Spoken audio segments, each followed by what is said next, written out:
पाठीमागचं वाचून आलाय का रे? मागं घेतलेलं ते वाचून आलंय?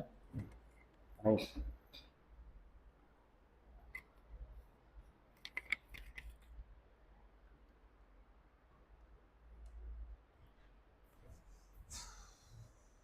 तुम्ही सगळे सुकाळात बसलाय. मला दुष्काळ आहे. जाम गरम होत आहे आता इथे. ठीक आहे.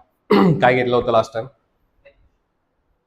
कसे आले होते एवढं आपण त्यांचं जे काही कसं कसं आगमन झालं एवढं आपण बघितलं होतं. ठीक आहे. थोडासा फक्त पहिला आढावा द्या की पाठीमागं काय काय बघितलं होतं आपण. आता त्याच्यामध्ये काहीतरी एक कोड पाठ केला होता पहिल्यांदा. कोण कोड पाठ केला होता? PDEF नावाचा काहीतरी केला होता. ठीक आहे. पी म्हणजे काय होतं?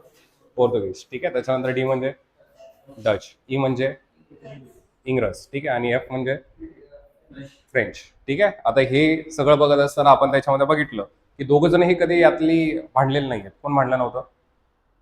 पाहुणे होते ना ते. कोण कोण सांगितलं होतं? हे पोर्तुगीज आणि ब्रिटिश. आता हे कधी एकमेकांसोबत भांडले नाही. ठीक आहे. म्हणजे सुरुवातीला इनिशियल स्टेजला झालं, पण नंतर मात्र हे झालं नाही. ठीक आहे. आता का नव्हतं झालं? करार झाला की लग्न झालं? लग्न झालं होतं. ठीक आहे. म्हणजे जो ब्रिटिशांचा असणारा एक त्याच्यामध्ये राजपुत्र आणि पोर्तुगीजांचे असणारे राजकन्या यांचा जो आहे तो काय झाला होता तिथं? विवाह. ठीक आहे. आता तो कुणाचा झाला, काय झाला हे आपल्याला पाठ करायची गरज आहे. कंबाईनच्या हिशोबाने हे पाठ करायचं नाही. समजलं? मुळात जो आपला सिलेबस आहे, ठीक आहे, तो आजपासून खरा स्टार्ट होतोय. ठीक आहे. आता हे फक्त आले कसे होते हे आपल्याला माहित पाहिजे. समजलं? जर सिलेबस वाईज जर आपल्याला बघायचं असलं तर. समजतंय?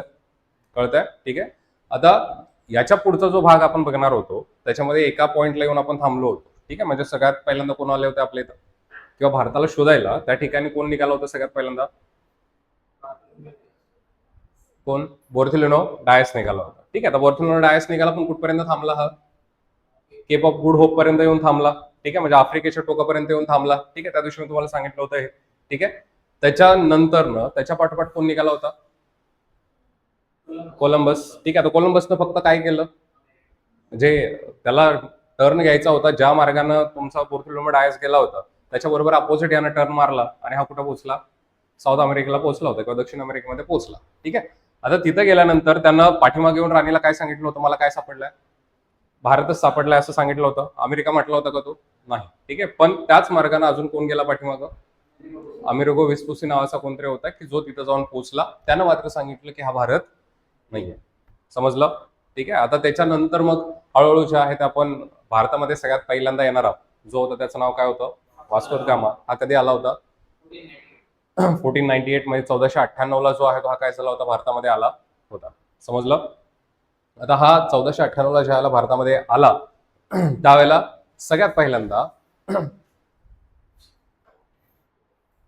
याचं जे म्हणणं होतं, ठीक आहे, किंवा यानं आता तो आलाय, आता आपली जी संस्कृती आहे भारतीय कशी आहे? अतिथी देवो भव. ठीक आहे. मग आता अतिथी देवो भव म्हटल्यानंतर कोणतरी आलंय आपल्याकडं, मग आपण काय करणार आहे? त्याचं जंगी स्वागत करणार आहे. ठीक आहे. बरं, हा एवढा मोठा त्या ठिकाणी सगळा लोकांचा का घेऊन आला होता. ठीक आहे. आणि इथं आल्यानंतर त्यानं जवळपास भारतामध्ये तो उतरल्यानंतर त्याचं जे स्वागत आहे हे कुणी केलं होतं? झामोरीन. ठीक आहे. झामोरीन नावाचा जो राजा आहे ते त्यानं ते स्वागत केलं. तिथं कालिकत बंदर जो होतं तिथं याचा सगळा थाटामाटामध्ये आपण त्याला घेतला. त्याचं सगळं जे आहे ते त्याचा यथेच्छ असं सन्मान आपण त्याच्यामध्ये केला. आणि तिथं आल्यानंतर यानं जो काय माल आणला होता हा जवळपास त्यानं म्हणजे जवळपास एक 150% मार्जिननं जो आहे तो माल काय केला होता त्याने इथं विकला होता. ठीक आहे. आता 150% मार्जिन म्हणजे किती झालं? जर मी समजा 100 रुपयाची वस्तू तुम्हाला दिली, ठीक आहे, तर त्याचं मी 150% मार्जिन म्हणतो. मग किती झाली ती वस्तू? कितीला विकली असेल? 100चं 150% म्हणजे किती? किंवा 100चं 150% म्हणजे किती झालं? 100चं 100% किती? एवढं चांगलं मॅथ्स आहे तुमचं? कालच तर झालं रे लेक्चर. 100चं जर मी 100% विचारलं तर किती असणार आहे? आता टक्केवारी काढत असताना काय करतं? ज्या गोष्टीची टक्केवारी काढायची आहे, ज्याच्यासोबत काढायची आहे त्याला तुम्ही म्हणजे ज्याच्यासोबत काढायचे आहे ते खाली घेता, ज्याची काढायची ते वरती घेता. गुणिले काय करता? 100. ठीक आहे. मग 100ची 100% विचारली.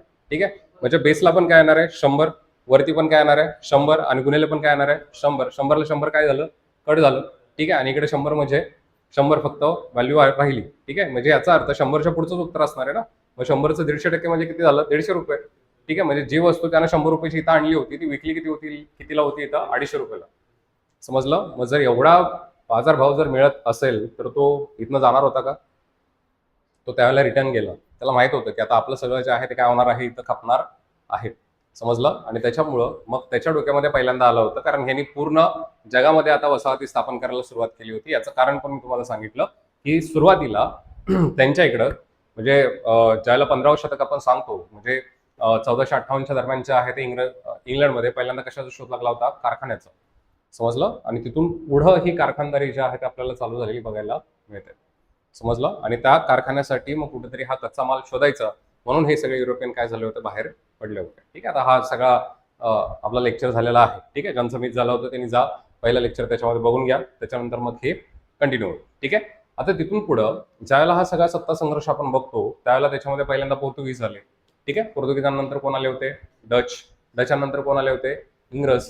ठीक आहे. आता पोर्तुगीजांमधले सुद्धा जे आहे ते काही आपण त्यांचे जे गव्हर्नर आहे ते बघितले होते. कोण होता पहिला? फ्रान्सिस अल्मिडो नावाचा कोणतरी होता. ठीक आहे. त्याच्यानंतर त्याने एक पॉलिसी राबवली होती. कोणती होती? Blue water policy. ठीक आहे. आता ब्ल्यू वॉटर पॉलिसी म्हणजे काय, की त्याला पूर्ण हिंद महासागरावरती काय करायचं होतं? वर्चस्व गाजवायचं. ठीक आहे. आणि पोर्तुगीज म्हटलं तर पोर्तुगीजांची 3 ठिकाणं महत्वाची आपण सांगितली होती. ठीक आहे. कुठली कुठली? कोचीन, कालिकत आणि कुठला? कन्नौज. ठीक आहे. कोचीन, कालिकत आणि कन्नौज. ठीक आहे. नंतर ही कुठं आली? हळूच गोव्यामध्ये आली. समजलं. गोवा जे आहे ते तिथल्या असणाऱ्या मुस्लिम शासकाकडून जिंकून घेतलं आणि ते जिंकण्याचा मान जो आहे तो कोणी पटकावला होता? अल्बुक्रुकनं जे आहे ते त्याच्यामध्ये हा मान पटकावला होता. ठीक आहे. आणि तिथून पुढं खऱ्या अर्थानं जे आहे ते काय झाले होते? पोर्तुगीज सत्ता भारतामध्ये स्थापन झाली असं मानलं होतं. समजलं. त्याच्यामुळं पोर्तुगीजांच्या सत्तेचा खरा संस्थापक कोणाला म्हटलं जातं? अल्बुक्रुकला म्हटलं जातं. हे लक्षात ठेवायचं. समजलं. आता सुरुवातीला राजधानी कुठं आहे? कोचीन. कोचीनमधनं ही कुठे शिफ्ट केली नंतर ना? गोव्याला. आणि गोव्याला येण्याचं जे तिथं काम आहे किंवा आणण्याचं जे काम आहे हे कोणी केलं होतं? निनोदी कुन्हा हा तिसरा जो होता त्याने हे केलं होतं. समजलं. आणि निनोदी कुन्हानंच हळूच वरती आला आणि त्याच्यामध्ये मग साष्टी असेल, दीव दमन असेल. ठीक आहे. आता साष्टी म्हणजेच काय? आताच असणारं मुंबई. ठीक आहे. आणि मुंबईच्या आजूबाजूची ही सगळी बेटं आहेत ही त्याला काय केली होती? ती जिंकून घेतली. आता पहिल्यांदा मुंबई जे आहे बेट आहे की जमिनीचा भाग आहे? मुंबई हे बेट आहे. समजलं. इथं छोटी छोटी बेटं होती, ही जिंकली आणि त्याच्यानंतर या बेटांवरती सुरुवातीला काही नव्हतं, हे लक्षात ठेवा. ठीक आहे. म्हणजे आपल्याकडे साधारणतः महाराजांपासून जरी आपण इतिहास बघितला तर महाराजांच्या पूर्ण इतिहासामध्ये कुठं आपल्याला मुंबई दिसतं का? नाही दिसत. समजलं. त्याच्यामुळं महाराजांच्या इतिहासामध्ये आपल्याला कल्याण दिसतं. ठीक आहे. कारण कल्याण हे शहर जे आहे ते पहिल्यापासून आपल्या इथं आहे. समजलं. आता बऱ्याच जणांना गैरसमज असतो की आपण कल्याणला जरी राहत असलो तरी कुठं राहतोय सांगतो? आपण मुंबईमध्ये राहतो म्हणून सांगतो. ठीक आहे. मग खरंच आपण मुंबईत राहतोय का? मुंबई कुठे संपते? मुलुंडला गेलात की मुंबई संपली. कळलं. तुम्ही ठाण्यात राहत असला तरी पण काय सांगता गावाला? गावाला जाताना अशी गाडी पकडतो, ठाण्याची गाडी पकडतोय? नाही. आपण कुठली पकडतो? मुंबई. गावाला सांगताना पण काय सांगतो आपण? मुंबईला राहतोय असं सांगत असतो. ठीक आहे. इव्हन नवी मुंबईवाले जरा सांगतात आजकाल नवी मुंबईत आहे. ठीक आहे. मुंबईमध्ये नाही, कारण थोडंसं सांगण्यासारखं सिटी झाले आता. ठीक आहे. बाहेरच्या सिटीजमध्ये अजून एवढं नाहीये, पण लक्षात ठेवायचं की कल्याण हे खूप आधीपासूनचं शहर आहे. समजलं. म्हणजे अगदी ते मध्ययुगीन शहर आहे. पण जर मुंबई विचारलं तर मुंबई जे आहे ते लक्षात ठेवायचं. मुंबई हे कसं आहे? त्याच्यामध्ये आधुनिक शहर आहे. कळलं. कारण हे वसवलंय कोणी? ब्रिटिशांनी वसवलं, हे लक्षात ठेवायचं. समजलं. आता हे ब्रिटिशांनी वसवलंय हे याच्यावरती जर आपला विश्वास बसत नसला तर कधीतरी सीएसटीला जायचं, सीएसटीच्या असणारी बिल्डिंग बघायची, सीएसटीच्या आजूबाजूच्या बिल्डिंग बघायच्या. आपल्याला कळतं की हे आपल्याने बांधलेलं नाही. समजलं. आपल्याने बांधलं असतं तर आतापर्यंत 4 वेळा रिनोव्हेशन झालं असतं. समजलं. कारण तेवढं आपण करतो, तेवढा आपल्या वास्तुकलेवरती आपला विश्वास आहे. ठीक आहे. म्हणजे पुढं बांधत चाललेलं असतं, पाठीमागचं पडतं कुठेतरी. मुलुंडमध्ये काहीतरी प्रकार झाला हा. ठीक आहे. आता ठीक आहे, इट्स पार्ट म्हणजे पार्ट अँड पार्सल आहे तुमच्या वर्कचं. बट ते जे आहे ते आपल्याला तसं एवढं पण निष्काळजी राहून चालणार नाही. कालच मला वाटतं येताना एक न्यूज मी बघत होतो.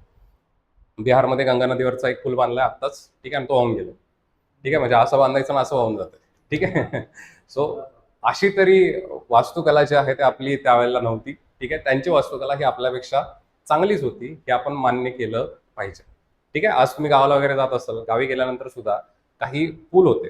ठीक आहे. जुन्यातले म्हणजे साधारणतः असे कमानीचे पूल असायचे बघा. खालून बघितलं तर असं दगड लावलेली कमानी असायची. ठीक आहे. आता हे सगळे पूल कुठल्या काळाचे आहेत? हे सगळे ब्रिटिशकालीन आहेत. समजलं? त्यांनी आपल्याला लेटर पाठवले होते की बाबा याला 100 वर्ष झाल्यात, ठीक आहे, आता यांचं काहीतरी डागडुजी करा. हे सगळं आपल्याकडे पाठवलं होतं. त्यानंतर आपले डोळे उघडले होते. ठीक आहे. त्याच्यानंतर मग आताही असंच वाटतं की कधीतरी तेच पूल बरे आहेत नवीन पुलावरनं जाताना. ठीक आहे. कारण काही काही ठिकाणचे पूल इतके भयंकर त्या ठिकाणी बांधलेले आहेत. ठीक आहे. पण असं नाही की सगळेच वाईट असतात. आत्ताच कनेक्टिंग लिंकचा मुद्दा झालाय. ठीक आहे. म्हणजे मिसिंग लिंक आधी, आता परत मान्य मुख्यमंत्र्यांनी काहीतरी त्याला नाव बदललं. ठीक आहे. आणि कनेक्टिंग लिंक नाव दिलं. आता हा इंजिनिअरिंगचा एक त्याच्यामध्ये असणारा एक चांगला आणि सुबक असा जो आहे तो आपल्याकडे देखावा आहे, लक्षात ठेवा. ठीक आहे. कारण खूप उंचीवरती तो पूल आहे आणि तिथं खरा इंजिनिअरिंगचा कस लागलेला आहे. तुमचा असणारा वरळीचा आणि पांढराचा जो सिलिंग आहे, ठीक आहे, हे सगळं जे आहे ते आपल्याकडे इंजिनिअरिंग आहे, चांगलं आहे, नो डाऊट. ठीक आहे. फक्त त्याला वापरणारे तसे चांगले पाहिजे. ठीक आहे. आता इथपर्यंत हे सगळं झालं होतं. आपण एका मुद्द्यावरती येऊन थांबलो होतो, ते म्हणजे प्लासीच्या लढाईपर्यंत येऊन आपण थांबलो. कळलं? आता ही प्लासीची लढाईची आहे, कारण मी तुम्हाला सांगितलं की पाठीमागं कसं झालं ते, कर्नाटकी वॉर काय होते, म्हैसूर वॉर काय होते, ठीक आहे, किंवा म्हैसूर युद्ध काय होते, हे कंबाईनसाठी महत्वाचं नाही आहे. ठीक आहे. आणि ज्या गोष्टी आपल्याला इथं महत्वाच्या नाही आहेत त्या थोड्याशा काय करायच्या, पाठीमागं टाकायच्या. कळलं? हे नंतर वाचलत बसला तरी चालेल. कळलं? जे महत्वाचं आहे त्याच्याकडे जरा जास्त फोकस करायचं. ठीक आहे. आता प्लासीच्या लढाईमध्ये आपण डायरेक्ट गेलो, याचं कारण आहे की त्याच्या पुढचा जो मुद्दा आहे तो आपल्यासाठी महत्वाचा आहे. ठीक आहे. कारण तो आपल्या डायरेक्टली जो आहे तो सिलेबसमध्ये हिट होतो, तो म्हणजे ब्रिटिशकालीन जी महसूल व्यवस्था होती ती. कळलं? आता ब्रिटिशकालीन महसूल व्यवस्था म्हणजे त्याच्या आधी थोडंसं आपण जर का आलो, ठीक आहे, आता एक मूवी फार गाजतोय, बघितला असेल, बघितला, राजा शिवाजी, बघितला? ज्याने बघितला असेल चांगली गोष्ट आहे. ठीक आहे. न बघितलेले माझ्या कॅटेगरीमध्ये आल्यात की अजून पण बघितलेलं नाही आहे. ठीक आहे. कारण अफजल खानाची गोष्ट आहे तर बघायची इच्छा जाम आहे, पण टाइम नाही तेवढा. ठीक आहे. ज्यावेळेला महाराजांची आपण गोष्ट करतो, महाराजांच्या काळापासून ही महसूल व्यवस्था चालत आली. ठीक आहे. नंतर ही पुढे जे आहे ते पुढे दिसते आपल्याला. आता सुद्धा ही महसूल व्यवस्था दिसते. ठीक आहे. आता आपल्याकडून महसूल गोळा केला जातो का? आपल्याकडून महसूल गोळा केला जातो का? रेव्हेन्यू आपल्याकडून घेतला जातो का? गव्हर्नमेंट घेतं का? घेतं. कशा स्वरूपात? टॅक्स. ठीक आहे. आता बऱ्याचदा ऐकत असेल की आमच्या टॅक्स पेअरच्या पैशावरती जे आहे ते अमुक अमुक चाललंय, तमुक तमुक चाललंय. तुम्ही टॅक्स भरता? तुम्ही टॅक्स भरता? पक्का? कुठं भरलाय? हा, तुम्ही चॉकलेट जरी घेतलं तरी त्याच्यावरती तुम्ही टॅक्स भरलेला आहे. ठीक आहे. कारण त्याला पण काय लागलेला असतो, जीएसटी. ठीक आहे. फक्त नखरे जास्त कोण करतात? जे इन्कम टॅक्स भरतात ते जरा जास्त नखरे करून दाखवत असतात, कारण म्हणजे आपल्या इन्कम मधलं गेलं ना सरकारला. ठीक आहे. इथं काहीतरी त्याच्या बदल्यात मिळालंय आपल्याला, पण तिकडे तसं मिळालेलं नाही. समजलं? सो ती आत्ता पण व्यवस्था आहे. आता हे सगळं करायची का गरज असते? कारण आपल्याला इथं जर का शासन चालवायचं आहे तर आपल्याला कशाची गरज आहे? पैशाची गरज आहे. ठीक आहे. मग आता हा पैसा तर काही सरकार मग असं करू शकत नाही का आपण, की बाबा आरबीआयकडे, आता आरबीआय आपल्याकडे आहे, ठीक आहे, बँक आहे, मग बँकेमध्ये आपल्याला पाहिजे तेवढे पैसे आपण छापून आणले, असं चालणार नाही का? चालणार नाही का? असं चालत नाही. ठीक आहे. कारण याला पण कुठेतरी स्टँडर्ड सेट केलेला आहे. आपल्याला पण जगामध्ये कुठेतरी आपण उत्तरदायित्व आहे, कुणाला तरी उत्तर द्यायचे आहेत आपल्याला, की तुमची इकॉनॉमी कशी चालते. समजलं?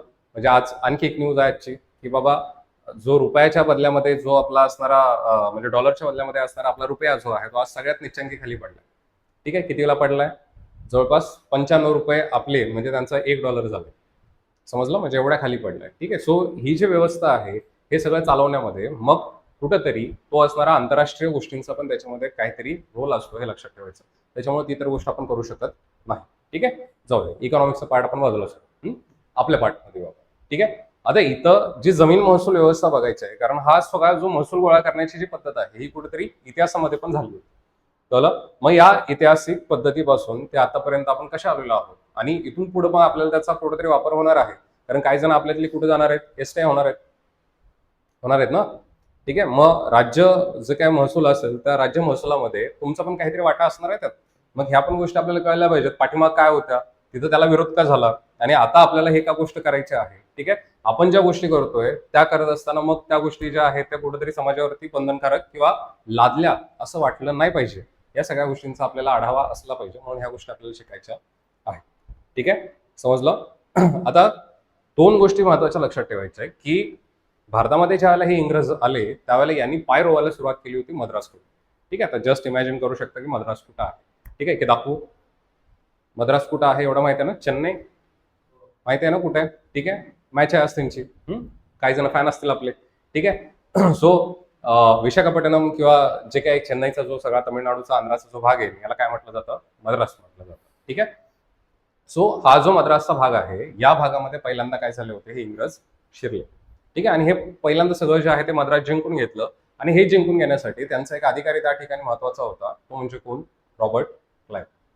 समजलं कोण होता, रॉबर्ट क्लाइव्ह होता. ठीक आहे. तर हे नाव ऐकलं असेल याच्या आधी. ठीक आहे. ते ऐकलेलं नाहीये, ऐकलंय. ठीक आहे. रॉबर्ट क्लाइव्ह कधीतरी ऐकलाच असेल. ठीक आहे. आता हा रॉबर्ट क्लाइव्ह जो आहे तो अफगाण युद्धांमध्ये सुद्धा होता. ठीक आहे. तिकडे सुद्धा त्यानं चांगली कामगिरी केली होती. त्याच्यानंतर मग ब्रिटिशांनी त्याला कुठं पाठवलं, मद्रासमध्ये पण चांगली कामगिरी केली, मद्रास जिंकून घेतला. आणि आता हळूच त्याला डिप्लॉय कुठे केला होता, बंगालमध्ये. समजलं. आता बंगालमध्ये हे ब्रिटिश सुरुवातीला जे आहे ते 1651ला सगळ्यात पहिल्यांदा मग तुमच्या असणाऱ्या बंगालमध्ये गेले होते. कळलं कुठे गेले होते सांगितलं, बंगालमध्ये. ठीक आहे. साल काय सांगितलं, 1651. ठीक आहे. म्हणजे 1651. कळलं. लिहू का, असं सांगितलं तर तुम्हाला कळत नाही का, डोक्यावरनं जात आहे.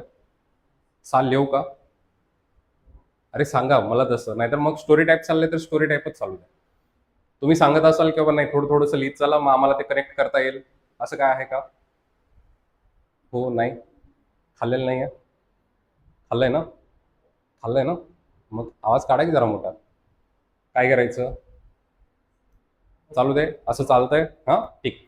आता हे जे ब्रिटिश आहेत, ठीक आहे, तर त्यांचा पण थोडासा इतिहास घेऊया. आता तुमच्या तोंडावरनं कळलं मला, गोष्टी जराशा डोक्यावरनं चालल्या तुमची.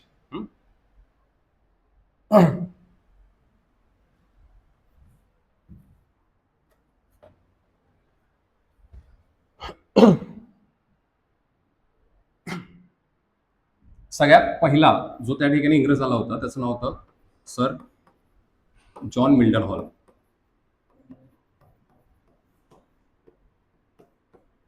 ठीक आहे. सगळ्यात पहिला भारतामध्ये जो इंग्रज आला होता हा कोण आला होता, सर जॉन मिल्टन हॉल. ठीक आहे. ह्याला लक्षात ठेवायचं. हा बघितला होता का लास्ट टाइम आपण, हा बघितला. ठीक आहे. आता याच्यानंतर यांची सगळ्यात पहिल्यांदा ही जी मागणी होती की बाबा आम्हाला वखार स्थापन करायचे आहे किंवा आमच्या असणारी जे काही त्याच्यामध्ये तिथं असेंब्ली असेल हे स्थापन करायचे आहे, हे कुठं स्थापन करायची यांची इच्छा होती, तर सगळ्यात पहिली जी यांची इच्छा होती ही कुठं होती, सुरतला. ठीक आहे. आता ज्यावेळेला हा जॉन मिल्टन हॉल आपल्या इथं आला होता त्यावेळेला आपल्या इथं जो मुघल शासक होता त्याचं नाव काय होतं, जहांगीर. चला आता हे सांगितलंय. आता जहांगीर जो होता त्याला कशाचा नाद होता सांगितलं, चित्रकलेचा फार जास्त नाद होता. ठीक आहे. म्हणजे पुन्हा कलाकार असणारा माणूस होता. आणि त्याच्या दरबारामध्ये मग 1608ला त्या ठिकाणी एक माणूस गेला होता, त्याचं नाव होतं captain Hawkins.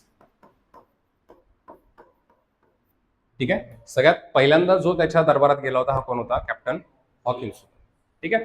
So William Hawkins हा ज्यावेळेला तिथे गेला, ठीक आहे, साल काय सांगितलं, 1608 किंवा 1608. ठीक आहे. त्यावेळेला तिथे गेला आणि यानं जी मागणी केली होती ती काय मागणी केली होती की बाबा आम्हाला काय पाहिजे, सुरतमध्ये वखार स्थापन करण्याची आम्हाला परमिशन पाहिजे. समजलं. पण त्यावेळेला मात्र यांचा त्यांच्यावरती विश्वास नव्हता. यांनी पोर्तुगीजांची परिस्थिती बघितली होती, त्यामुळं काय काय सांगतो ना, थॉमस रो पण येणार आहे पुढे. सो विल्यम हॉकिन्स जो आहे तो सगळ्यात पहिल्यांदा तिथे गेला. कळलं. यानं मागणी काय केली, आम्हाला काय करायचं इथं सुरतमध्ये वखार स्थापन करायचे आहे. कळलं. पण ही परमिशन काय केली गेली, तिथं डिनाय केली गेली. समजलं. त्याच्यामुळं यांची जी पहिली वखार झाली होती ही 1611ला त्या ठिकाणी कुठे झाली होती, मछलीपट्टणम. ठीक आहे. तर मछलीपट्टणमची आणखी एक स्टोरी तुम्हाला सांगून झाली. कळलं. म्हणजे जे काही ती रत्नवित्न बाहेर पडलेली असं म्हणतात, 14 रत्नवित्न. ठीक आहे. त्याची ती स्टोरी होती. आता मछलीपट्टणमला 1611ला किंवा 1611ला त्या ठिकाणी जे आहे ते आपण काय केली होती, किंवा या ब्रिटिशांनी तिथे पहिली जे वखार जे आहे ती स्थापन केली होती. पण यांच्या मनामध्ये अजून काय होतं की बाबा आपल्याला जो चांगला व्यापार करायचा असेल तर आपल्या हातात काय आली पाहिजे, सुरत. ठीक आहे. आता सुरतेचं बऱ्यापैकी वेळ जे आहे ते आपल्याला पण होतं. ठीक आहे. म्हणजे महाराजांनी पण सुरत लुटली. ठीक आहे. का लुटली होतं आपण, किंवा या सुरतेवरतीच सगळ्यांचं जास्त आकर्षण का होतं, कारण ह्या मुघलांचा सगळा जो खजिना होता हा कुठं होता, सुरतेमध्ये होता. कळलं. मग बट ऑब्विस आहे की आता जसं आपलं असणारं जे मुंबई आहे, मुंबईमध्ये आपण प्रत्येक जण, ठीक आहे, किंवा जगातनं कोणी पहिल्यांदा भारतामध्ये येईल तर त्याचं स्वप्न असणार आहे की मला मुंबईमध्ये जागा मिळाली पाहिजे. असं का, आर्थिक राजधानी आहे. ठीक आहे. सगळ्या इकॉनॉमिकल गोष्टी इथून चालतात. कळलं. त्याच्यामुळे जर तुम्ही इथे इस्टॅब्लिश होताय याचा अर्थ तुम्हाला इन्कम पण कसा मिळणार आहे, चांगला मिळणार आहे. ठीक आहे. मुंबईकडेच मायग्रेशन जास्त का आहे, कारण इथे इन्कम चांगला आहे, जॉब फॅसिलिटीज आहेत, या सगळ्या गोष्टी आहेत. आणि त्याच पद्धतीवरती पहिलं काय होतं, सुरत होतं, हे लक्षात ठेवायचं. समजलं? म्हणजे ते त्यावेळेची आपण इकॉनॉमिकल कॅपिटल म्हटली तरी पण चालेल. समजलं? कळलं? शेवटी यांना तिथं पण जायचं होतं. मग त्यावेळेला जो थॉमस रो होता, ठीक आहे, जो एक त्याच्यामध्ये चांगला वकील होता, हा कुणाच्या दरबारामध्ये बसवलं, पुन्हा जहांगीरच्या दरबारामध्ये बसवलं. ठीक आहे. आता हा थॉमस रो जो आहे तो कुणाचा माणूस आहे, ब्रिटिशांचा. कळलं? बसवलाय कुणाच्या दरबारामध्ये आपण, जहांगीरच्या. ठीक आहे. आता त्याला एकच काम दिलं होतं, ठीक आहे, काय करायचं, की जहांगीरनं पेंटिंग काढलं की तू फक्त काय म्हणायचं, वावा म्हणायचं. ठीक आहे. भलेही मग ते मजनू भाई सारखं असलं तरी पण चालेल. ठीक आहे. असं तुम्हाला सांगितलं होतं मागच्या वेळेला, तेव्हा त्याच्यामध्ये काही नसलं, कोरा कागद जरी दिला तरी पण म्हणायचं काय क्या बात आहे, काय भारी पोटी त्याच्यामध्ये काढलंय. ठीक आहे. हे सगळं करण्याचं काम त्या ठिकाणी कोणी केलं होतं, थॉमस रो. आणि मग थॉमस रोना खुश होऊन किंवा थॉमस रोवरती खुश होऊन पुन्हा जहांगीरच्या आहे ते ब्रिटिशांना काय केली होती, पुन्हा परमिशन दिली. कळलं? आणि सुरत मधली जी त्यांची वखार आहे ही कधी स्थापन झाली होती, त्याच्यामध्ये 1616 जे आहे ते साधारणतः त्यावेळेला कुठेतरी ही वखार जे आहे ते इथं स्थापन झालेली आपल्याला बघायला मिळते. समजलं? कळलं का? ठीक आहे. म्हणजे यांचा प्रवास जो आहे तो कुठेतरी त्याच्यामध्ये चांगला चालू असलेला आपल्याला बघायला मिळाला. कळलं? हा, तेच 1617 जे आहे ते त्याच्यामध्ये ही इस्टॅब्लिश झालेली आहे. ठीक आहे. आता त्याच्यानंतर हळूहळू जे आहे यांनी जे आहे ते काय केलं, पाय पसरायला हळूहळू सुरुवात केलेली आहे. ठीक आहे. आणि मग त्याच्यानंतर सांगितलं की मद्रास जिंकलं आणि मग आपण डायरेक्टली जे आहे कुठे गेलो सांगितलं, तुमचं असणारं जे बंगालचा प्रांत आहे तिथं आपण गेलेलो आहे. ठीक आहे. आता मध्ये दरम्यानच्या काळामध्ये जे आहे ते बऱ्याचशा घटना त्या ठिकाणी घडल्या होत्या. सगळ्यात पहिल्यांदा या ब्रिटिशांना बंगालमध्ये त्या ठिकाणी स्थान जे मिळालं होतं, हे कधी मिळालं होतं, त्याच्यामध्ये 1651ला जे आहे त्याच्यामध्ये हे स्थान मिळालं होतं. ठीक आहे. आता 1651ला जे आहे ते काय झालं होतं, तर त्यावेळेला तिथं म्हणजे ब्रिटिश यायचे व्यापार करायचे, पण अजून पूर्ण त्याला व्यापाराची परमिशन दिली नव्हती. कळलं? मग शहा शुजा नावाचा एक त्या ठिकाणी जो आहे तो नवाब होता. ठीक आहे. किंवा त्यावेळेला नवाब म्हणण्यापेक्षा तिथं हे सगळे जे आहेत ते तिथं जो औरंगजेब आहे त्या औरंगजेबाचे असणारे हे सगळे काय होते, तिथले असणारे म्हणजे त्याच्या नेतृत्वाखाली असणारे तिथले असणारे त्याचे सेनापती आपण म्हणू. ठीक आहे. किंवा त्याच्या फौजेमधले लोक जे आहेत ते त्याच्यामध्ये तिथं काम करायचे. कळलं? आणि त्याच्या अंडरच ह्या सगळ्या गोष्टी ज्या आहेत ते चालायचे, असं आपण त्याच्यामध्ये म्हणूया. ठीक आहे. मग शाह सुजाच्या असणाऱ्या घरामधली एक लेडी जी आहे ते त्यावेळेला काय होते, आजारी पडते. ठीक आहे. आणि मग त्यावेळेला बाउटन नावाचा एक त्यांचा असणारा इंग्रजांचा जो असणारा डॉक्टर आहे तो तिच्यावरती काय करतो, तिथं उपचार करतो. कळलं? आणि उपचार करून त्या लेडीला जे आहे ते त्यांना वाचवली. आणि वाचवली त्यामुळं मग त्याच्यामुळे जो आहे तो शाह शुजा त्यांच्यावरती खुश होतो. आणि मग खुश झाल्यानंतर अवघ्या 3000 रुपयांमध्ये, ठीक आहे, किती रुपयांमध्ये सांगितलं, 3000 रुपयांमध्ये बंगाल असेल, बिहार असेल आणि ओडिसा असेल इथं पूर्ण व्यापार करण्याची मक्तेदारी कोणाला देऊन टाकतो, ब्रिटिशांना देऊन टाकतो. समजलं? कळलं? हा प्रकार कधीचा सांगितला मी, 1651चा. कळलं? ठीक आहे. आणि त्यावेळेला जो बंगालचा शासक होता हा कोण होता, तिथला सांगितला शाह शुजा जो आहे तो त्याच्यामध्ये सांगितलेला आहे. समजलं? कळलं इथपर्यंत? ठीक. आता याच्यानंतर हळूहळू पुढे ज्या आहेत त्या गोष्टी वाढत जातात. आणि त्याच्यानंतर सत्तेवरती जे आहेत, म्हणजे आता शाह शुजा असेल, त्याच्यानंतर जे आहे ते मध्ये मुर्शिद कुली खान असेल, ठीक आहे, फारुख सियार असेल, असे जे आहे ते मध्ये त्याच्यामध्ये जे आहे ते आपल्याकडं मधले शासक येतात. ठीक आहे. आणि त्यांचाच एक वंशज जो आहे तो आपल्याला पुढे बघायला मिळतो, त्याचं नाव होतं सिराज उद्दौला. ठीक आहे. काय नाव सांगितलं, सिराज उद्दौला. ठीक आहे. आता डायरेक्ट आपण उडी कोणावरती घेतले, फारुख शहापासून ते डायरेक्ट कुठे गेलो आपण, सिराज किंवा शाह शुजापासून जे आहे ते डायरेक्टली कुठे गेलो, सिराज उद्दौलावरती आपण गेलेलो आहे. ठीक आहे. मध्ये फारुख सियार आहे, अलवर्दी खान आहे. ठीक आहे. ही बरीच मंडळी आहेत. आता अलवर्दी खान कोण होता, तर तुमचा असणारा जो सिराज उद्दौला आहे त्याचा आजोबा, असं काहीतरी आपण त्याच्यामध्ये सांगू. ठीक आहे.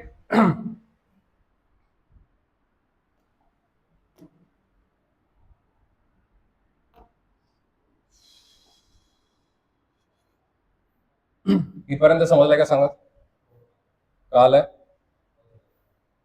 ठीक आहे.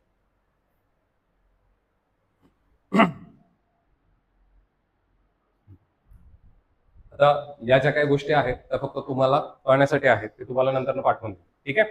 किंवा जर काही कळलं नाही तर मी तुम्हाला पॉईंट आउट करेन, त्या गोष्टी ज्या आहेत तुम्हाला समजून जातील. ठीक आहे. आता हे सुरुवातीला त्यांचं जे सगळं आगमन झालं होतं त्याच गोष्टी आपण त्याच्यामध्ये सांगितलेल्या आहेत. ठीक आहे. आपल्याला जे महत्वाचं बघायचं हे काय बघायचं आहे, प्लासीची लढाई आणि त्याच्यानंतर झालेली बक्सरची लढाई, या दोन लढाई ज्या आहेत आपल्याला त्याच्यामध्ये बघायचे. झालं? आता जी प्लासीची लढाई झाली होती याच्या पाठीमागची जी मेन कारणं होती ती काय होती, तर त्याच्यामध्ये कुठलंही राजकारण म्हटलं तर त्याच्यामध्ये अंतर्गत वाद जो आहे तो त्याच्यामध्ये असतोच. कळलं? असतो की नाही? आपलं घर जरी घेतलं तरी आपल्याला अंतर्गत वाद नाही आहेत का? असणार आहेत 100%. ठीक आहे, म्हणजे भावकी इतकं वाईट कोणच नसतं. ऐकलं असेल, ठीक आहे, म्हणजे फक्त तुम्ही सांगा लग्न ठरतंय तुमचं, ठीक आहे. कसं मोडायचं हे भावकीला बरोबर माहित असतं, ठीक आहे. अजून या गोष्टीपर्यंत पोहोचला नसेल, ठीक आहे, पण कळेल हळूहळू काय गोष्ट असते, ठीक आहे. सगळ्यात डेंजर जर कोण शत्रू असतील तर ते आपल्या जवळचेच असतात, ठीक आहे. आता तसं यांच्यामध्ये सुद्धा जे आहे ते काहीतरी अंतर्गत यादवी होती, हे पण लक्षात ठेवायचं. एक त्याच्या पाठीमागे कारण आहेच, ठीक आहे. पण सगळ्यात महत्वाची कारणं त्याच्या पाठीमागे असणारी काय होती, तर एक तर त्याच्यामध्ये जे आहे ते आर्थिक कारण होतं. कळलं? आता आर्थिक कारण म्हणजे काय, की बाबा सुरुवातीला त्या ठिकाणी आपण बघितलं 1651लाच काय केले आपण, ब्रिटिशांना पूर्ण मक्तेदारी देऊन दिले. कळलं? नंतर ना हळूहळू यांनी जे आहे ते 1700 मध्ये फोर्ट विल्यम नावाचा किल्ला जो आहे तो कुठं बांधला, बंगालमध्ये बांधला. ठीक आहे, कुठला किल्ला सांगितला? Fort William. लक्षात ठेवायचं. साल काय सांगितलं? 1700. ठीक आहे, किंवा 17th जी काही सेंचुरी ज्या वेळेला संपेल त्या ठिकाणी जे आहे ते यांनी काय केलेलं आहे, तिथं जो हा फोर्ट विल्यम नावाचा किल्ला जो आहे तो इथं बांधला होता. कळलं? आता पहिलं कारण आर्थिक म्हणजे काय, की बाबा तिथं असणारा मग जो काय त्याच्यावरचा असणारा टॅक्स असेल किंवा तिथल्या असणाऱ्या गोष्टी असतील या त्या नवाबापर्यंत दाखवल्या दिल्या किंवा दाखवू दिल्या जायच्या नाही.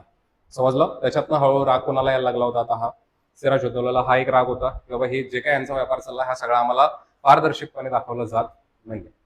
समजलं? कळलं? म्हणजे पहिलं कारण कुठलं सांगतो आपण? आर्थिक. कळलं? त्याच्यानंतर दुसरं जे महत्वाचं कारण होतं ते म्हणजे हळूहळू या ब्रिटिशांचं आता वर्चस्व वाढत चाललंय हे त्याच्या लक्षात आलं. कळलं? आणि मग या ब्रिटिशांनी ह्या फोर्ट विल्यमच्या बाजूनच जे आहे ते काय करायला सुरुवात केली, आता तटबंदी बांधायला सुरुवात केली. कळलं? आणि ही तटबंदी जे आहे ते बांधू नका हे सांगायचं फरमान जे आहे ते कोणी काढलं होतं, आता सिराज उद्दौलानं काढलं होतं. ठीक आहे. मग सिराजुद्दौलानं ज्या वेळेला हे फरमान काढलं त्यावेळेला हे ब्रिटिशांनी ऐकलं का? नाही. ती तटबंदी जी आहे ती तशी बांधून त्यानं घेतलीच. कळलं? दुसरी गोष्ट, सिराजुद्दौलाचा जो असणारा त्याच्या अर्थखात्यामध्ये काम करणारा जो एक व्यक्ती होता, ठीक आहे, त्यानं जे आहे ती सिराजुद्दौलाच्या पूर्ण असणाऱ्या कामामध्ये अफरातफर केली आणि ती अफरातफर केल्यानंतर हा जो आहे तो आश्रयाला कुठे जाऊन बसला होता? इंग्रजांकडे. कळलं? किंवा फोर्ट विल्यम मध्ये जाऊन जो आहे तो तिथं बसला. ठीक आहे. त्यावेळेला सिराजुद्दौलाने सांगितलं की या व्यक्तीला माझ्याकडे तुम्ही द्या. त्यावेळेला दिला का त्यांनी? नाही दिला. आता याच्या डोक्यामध्ये हा काय झाला, पुन्हा एकदा राग आलाच होता. कळलं की बाबा ही गोष्टी आपल्या काय तिथं ऐकत नाहीयेत आणि या ब्रिटिशांना एवढा सगळा जो आहे तो त्याच्यामध्ये म्हणजे कॉन्फिडन्स का आला होता? कारण यांनी ऑलरेडी काय जिंकले, खाली मद्रास जिंकले, अफगाणचे युद्ध जिंकलं. त्याच्यामुळे यांना माहित होतं की आता बंगालमध्ये पण यांना हाणून मारणं काही आपल्याला एवढं अवघड नाही. समजलं? मग हा सगळा जो आहे तो डाव झाल्यानंतर त्याच्यामध्ये एक ट्रॅजेडी घडते तिथं. तिथं कासिम बाजारची जी त्यांची वखार होती ब्रिटिशांची, इथं सिराजुद्दौला जो आहे तो नाईलाजाने काय करतो, तिथं छापा मारतो आणि तिथल्या असणाऱ्या काही ब्रिटिशांना काय करतो, हा पकडतो. कळलं? आता ब्रिटिशांना काही पकडून आणल्यानंतर यानं जे आहे त्यांना डांबून ठेवलं. आता ती पहिलीच माणसं जे आहे ते नाजूक साजूक बघितल्यात का ती? ठीक आहे बाबा, ते आपल्यासारखी नाही आहेत, सो नाजूक पिजूक आहेत जराशी. त्याच्यामुळे आणलीत आणि त्यांना एका अंधार कोठडीमध्ये जे आहे ते काय केलं होतं, त्यांना डांबून ठेवलं होतं. ठीक आहे. जी वखार सांगितली ती कोणती सांगितली? कासिम बाजारचे त्यांचे जे वखार होते किंवा जो पॉईंट होता तो कासिम बाजारचा सांगितला. तिथनं काही जणांना उचललीत, आणलीत, कोठडीमध्ये टाकलीत. कोठडीमध्ये टाकल्यानंतर पूर्ण अंधार कोठडी होती, ज्याला इंग्लिशमध्ये ब्लॅक होल ट्रॅजेडी सुद्धा म्हटलं जातं. ठीक आहे. आता तिथं टाकल्यानंतर जेल बघितलंय कधी? जेल बघितलंय? जेल बघितलं म्हणजे तुम्ही जाऊन नाही, असं किमान बाबा सर्वेक्षणाला गेलाय आणि तुम्ही बघितलंय असं, हा असं म्हटलं नाही मी की बाबा तुम्ही काही क्राईम केलाय का मग जेलमध्ये गेलाय का. ठीक आहे. कधीतरी गेला असेल तर तिथले सेल वगैरे बघितले, तर त्याच्यामध्ये काही असे पण सेल असतात की जे कम्प्लिटली पॅक होतात. ठीक आहे. तिथं फक्त एक खिडकी असते ज्याच्यातून थोडासा उजेड तुम्हाला आलेला असतो. ठीक आहे. म्हणजे जास्तच तुम्ही जेलमध्ये आगाऊपणा करायला लागलात ते तसं टाकलं जातं. ठीक आहे. अंधार कोठडी ज्याला म्हटलं जातं. ठीक आहे. मग या अंधार कोठडीमध्ये यांना आणून डांबलीत. मग त्याच्यामध्ये हे ऑलरेडी नाजूक साजूक, ठीक आहे, यांना पंख्या बिंक्याची हवा खायची सवय, ठीक आहे, आणलीत. यातली बरीच जण जे आहे ते काय झाले, त्याच्यामध्ये गेली. समजलं? आणि मेल्यामुळं मग आता हा जो राग आहे हा कोणाला आला, पुन्हा ब्रिटिशांना राग आला होता. बाबा याला आता बघून घ्यायचं. मग ब्रिटिश जे आहेत हे लक्षात ठेवायचं की थोडेसे हुशार माणसं. ठीक आहे. हे डायरेक्टली तुमच्या बॅटल फील्डवरती येऊन युद्ध करणारी नाही. यांना माइंड गेम चांगले जमतात. ठीक आहे. कारण त्यांनी सुरुवातीपासून एक गोष्ट केली होती, एक रणनीती वापरली होती, ते म्हणजे काय होतं, फोडा आणि राज्य करा. कळलं? म्हणजे डिवाइड अँड रूल ही नावाची कन्सेप्ट ऐकली असेल. ठीक आहे. सो डिवाइड अँड रूल ही पहिल्यापासूनची त्यांची कन्सेप्ट आहे, हे लक्षात ठेवायचं. तर आता काय वेगळं होतंय का? आता जरी आपण बघितलं तर डिवाइड अँड रूल असंच चाललंय का, वाटतं तुम्हाला? अरे वाटतं की नाही? आताची परिस्थिती बघितली की वाटतं ना? डिवाइड अँड रूल म्हणजे काय करतायत आता? आता थोडी तुम्हाला सांगितलं की तुम्ही इकडचे तुम्ही तिकडचे, केलं जातं. ठीक आहे. हे शासन करण्याची ही पद्धत जी आहे, ब्रिटिश केल्यात, पण त्यांच्या पद्धती आपण सोडलेल्या नाही आहेत, हे लक्षात ठेवा. आजही कळलं, फक्त ते आपल्याला कळत नाही, हे लक्षात ठेवायचं. समजलं? सो तिथं मग यांनी डिवाइड आणि रूल नावाची गोष्ट जी आहे ती केली. कळलं? आता याच्यामध्ये सगळ्यात पहिल्यांदा जी गोष्ट यांनी केली होती, हे काय केलं की तर बंगालमधला एक जो धनाढ्य व्यापारी होता, ठीक आहे, ज्याचं नाव होतं अमीनचंद. कळलं? काय नाव सांगितलं? अमीनचंद नावाचा एक व्यापारी होता, त्याला यांनी हाताशी पकडला. ठीक आहे. आता व्यापाऱ्यालाच का पकडला असेल? मला असं वाटतं की भारतामध्ये आताची जी सत्ता आहे, ही पण व्यापारी चालवतात. अरे वाटतं की नाही? वाटतं? खरं? कोण चालवतं आता? ठीक आहे. म्हणजे नाव सगळ्यांना माहिती, सांगायची गरज नाही. ठीक आहे. म्हणजे इथं जो कोणी इथं सगळ्यात मोठा बिझनेसमॅन असेल, तोच इथल्या गोष्टी ज्या आहेत ते तिथे करणार आहे, हे लक्षात ठेवायचं. सत्ता कोणाची येणार कोणाची जाणार हे ठरवत असतं. समजलं? बंगालमध्ये पण असा जो एक व्यक्ती होता, त्याचं नाव काय सांगितलं मी? अमीनचंद नावाचा जो व्यक्ती होता, की जो तिथला असणारा तिथं बलाढ्य व्यक्ती आपण त्याच्यामध्ये सांगतोय, याच्याकडे हे पहिल्यांदा ब्रिटिश गेले. समजलं? त्याला 4 गोष्टींचं लालच दाखवल्यानंतर ते फुटणार होतं. कळलं? ते फुटलं आणि त्यानं मग सांगितलं की बाबा, जर का तुम्हाला सिराजुद्दौलाला तिथं खाली ओढायचं आहे, तर मग सगळ्यात चांगली गोष्ट तुम्ही करू शकता की त्याचा असणारा जो मेव्हणा आहे, त्याला आता मेव्हणा म्हणजे काय, तर घाशीट बेगम नावाची सिराजुद्दौलाची मावशी होती. कळलं? कोण सांगितली? घाशीट बेगम. ठीक आहे. कोणतरी बेगम होती, एवढं लक्षात ठेवायचं. कळलं? घाशीट बेगम ही काहीतरी त्याची मावशी सांगितली. कोणाची? सिराजुद्दौलाची. कळलं? आणि मग सिराज उद्दौला जो होता, त्याचा जो म्हणजे त्या घाशीट बेगमचा जो मुलगा आहे, अलिवर चंद ज्याचं नाव होतं, ठीक आहे, त्याला गादीवरती बसवा ही मागणी कोणाची होती? त्या घाशीट बेगमची होती. पण बसवला कोणाला गेला होता? सिराजुद्दौला. म्हणजे त्यांच्यातला तो अंतर्गत वाद होता, हे लक्षात ठेवायचं. कळलं? आता त्यावेळेला मग ही गोष्ट झाल्यानंतर दोघांमध्ये अंतर्गत यादवी आहे, ही पण गोष्ट आपण त्याच्यामध्ये बघितली. कळलं? आता त्याच्यानंतर ही जी काय जो अमीनचंद आहे, त्याची असणारी जी बहीण आहे, ही कोणाला दिली होती? तर त्याच्यामध्ये जो सिराजुद्दौलाचा जो सेनापती होता, ज्याचं नाव होतं मीर जाफर. कळलं? काय नाव सांगितलं? मीर जाफर. ठीक आहे. हा मीर जाफर जो आहे, याला बहीण कोणाची दिली सांगितलं? आता हे नात्यातली लक्षात जरी नाही राहिले त्यांची तरी पण चालतील, हे स्टोरी म्हणून लक्षात ठेवायचं होतं. कळलं? काही गोष्टी त्याच्यामध्ये सांगितल्या.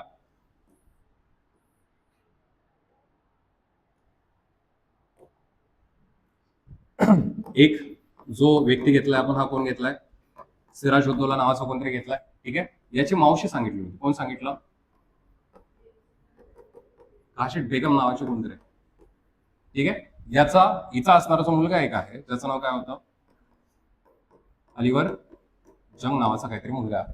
ठीक आहे. मागणी कुणाला या घाशीट बेगमची होती? गादीवरती बसवा म्हणून अलिवर जंगला. ठीक आहे. सिराजुद्दौला तिथे गादीवरती बसवला गेला, त्याच्यामुळे पुन्हा एकदा त्याच्यामध्ये मग अंतर्गत यादवी त्यांच्यामध्ये झाली होती. कळलं? याच्यानंतर पुढे जे आहे ते बघितलं तर सिराजुद्दौलाचा जो सेनापती आपण सांगतोय, किंवा त्यांच्या भाषेत जर म्हणायला घेतलं तर वजीर जो आपण त्याच्यामध्ये सांगतो, हा कोण सांगतो आपण त्याच्यामध्ये? मीर जाफर.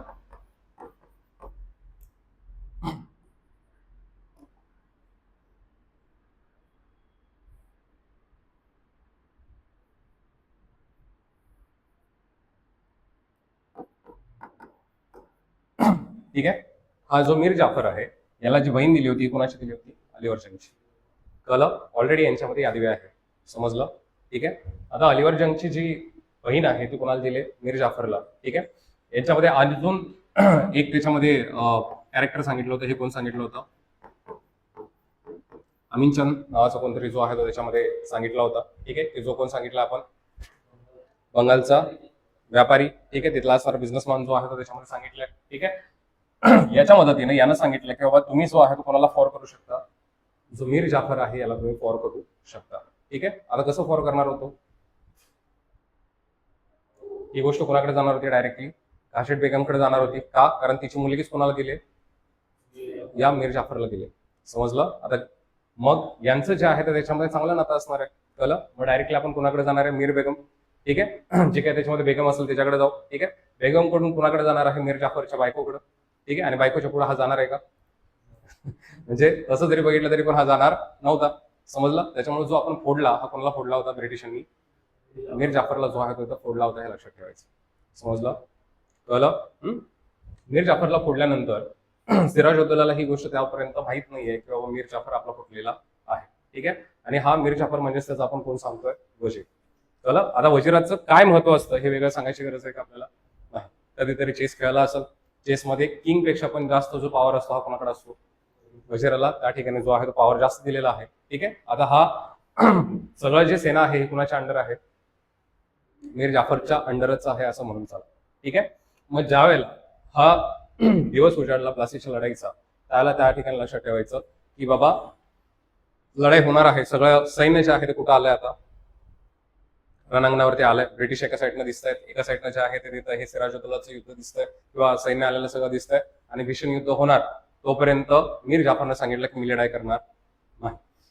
समजलं? आता जर मीर जाफरनं सांगितलं की मी लढाई करणार नाही, याचा अर्थ अर्ध्यापेक्षा जास्त सैनिक काय झालंय आपल्यातून फुटलंय. हे कुणाच्या लक्षात आलं? सिराजउद्दौलाच्या लक्षात आलं. ठीक आहे. त्याच्यामुळं सिराजउद्दौलानं जो आहे तो तिथून पळ काढला. ठीक आहे. पळ काढला आणि त्याच्यामध्ये याला नंतरनं मीर जाफरचा जो मुलगा आहे त्यानंच काय केला? पकडला आणि त्याला मारला होता. ठीक आहे. म्हणजे मिहार नावाचा जो त्याचा मुलगा होता त्यानं त्याला पकडला आणि त्याला काही दिवसानंतर त्याला मारून टाकला. समजलं? कळलं? ठीक आहे. आता या लढाईला जे आहे ते अनन्यसाधारण महत्व का आहे? कारण सगळ्यात पहिल्यांदा ब्रिटिश जे आहे ते तिथं मद्रासमध्ये आले होते, मान्य आहे, पण तिथून त्यांना एवढं जास्त पसरता आलं नाही. ठीक आहे. पण ज्याला बंगालमध्ये गेले, बंगालमधून जे आहे ते यांनी सगळ्यात महत्वाची गोष्ट केली होती ते म्हणजे त्यांनी तिथला सगळा जो आर्थिक अधिकार जो आहे तिथं आता आपल्या हातात घ्यायला सुरुवात केली होती. समजलं? कळलं? आणि ज्या वेळेला अर्थकारण दुसऱ्याच्या हातामध्ये जातं त्यावेळेला तुमचं काही चालत नाही. समजलं? आता ही गोष्ट जर आपण थोडस कुठल्याही बाबीमध्ये जर आपण बघितली तर एखादा किती पण मोठा बलाढ्य शत्रू असू दे, त्याला जर आपल्याला हरवायचं असेल तर सगळ्यात महत्वाची गोष्ट काय करावी लागते आपल्याला? त्याचं असणारं जे आर्थिक सोर्स आहे ते काय करावे लागतात? बंद करावे लागतात.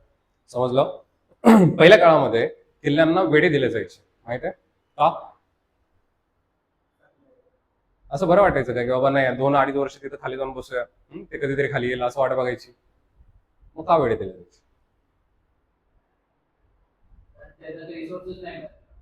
काय व्हायचं की रिसोर्स कट केले जायचे. समजलं? म्हणजे जर त्या किल्ल्यावरचं प्रशासन चालवायचं तर मला तिथं अन्नधान्य पाहिजे. ठीक आहे. आणि जर एखादा किल्ला तरी फिरलाच असेल, फिरला एखाद्या किल्ल्यावर तरी जाऊन आलाच असेल ना. ठीक आहे. किल्ल्यावरती आपण शेती पिकवू शकतो का? किल्ल्यावरच्या सगळ्या सैन्याला आपण पोचेल इतकं शेती जी आहे ती वरती आपण तिथं करू शकतो का? नाही. ठीक आहे. म्हणजे एकतर अन्नधान्य संपणार आहे. ठीक आहे. दुसरा आर्थिक बाजू संपणार आहे, दारुगोळा संपणार आहे आणि संपला की मग काय करावं लागेल? नाही जाणं खाली यावं लागेल. समजलं? म्हणजे सगळ्यात मेन गोष्ट आपण करत होतो की रिसोर्सेस जे आहे ते तोडत होतो. समजलं? त्याच्यामुळं जो रिसोर्स मिळवायचं पहिलं काम आहे हे कुठे झालेलं आहे? आपल्या बंगालमध्ये झालं, हे लक्षात ठेवायचं.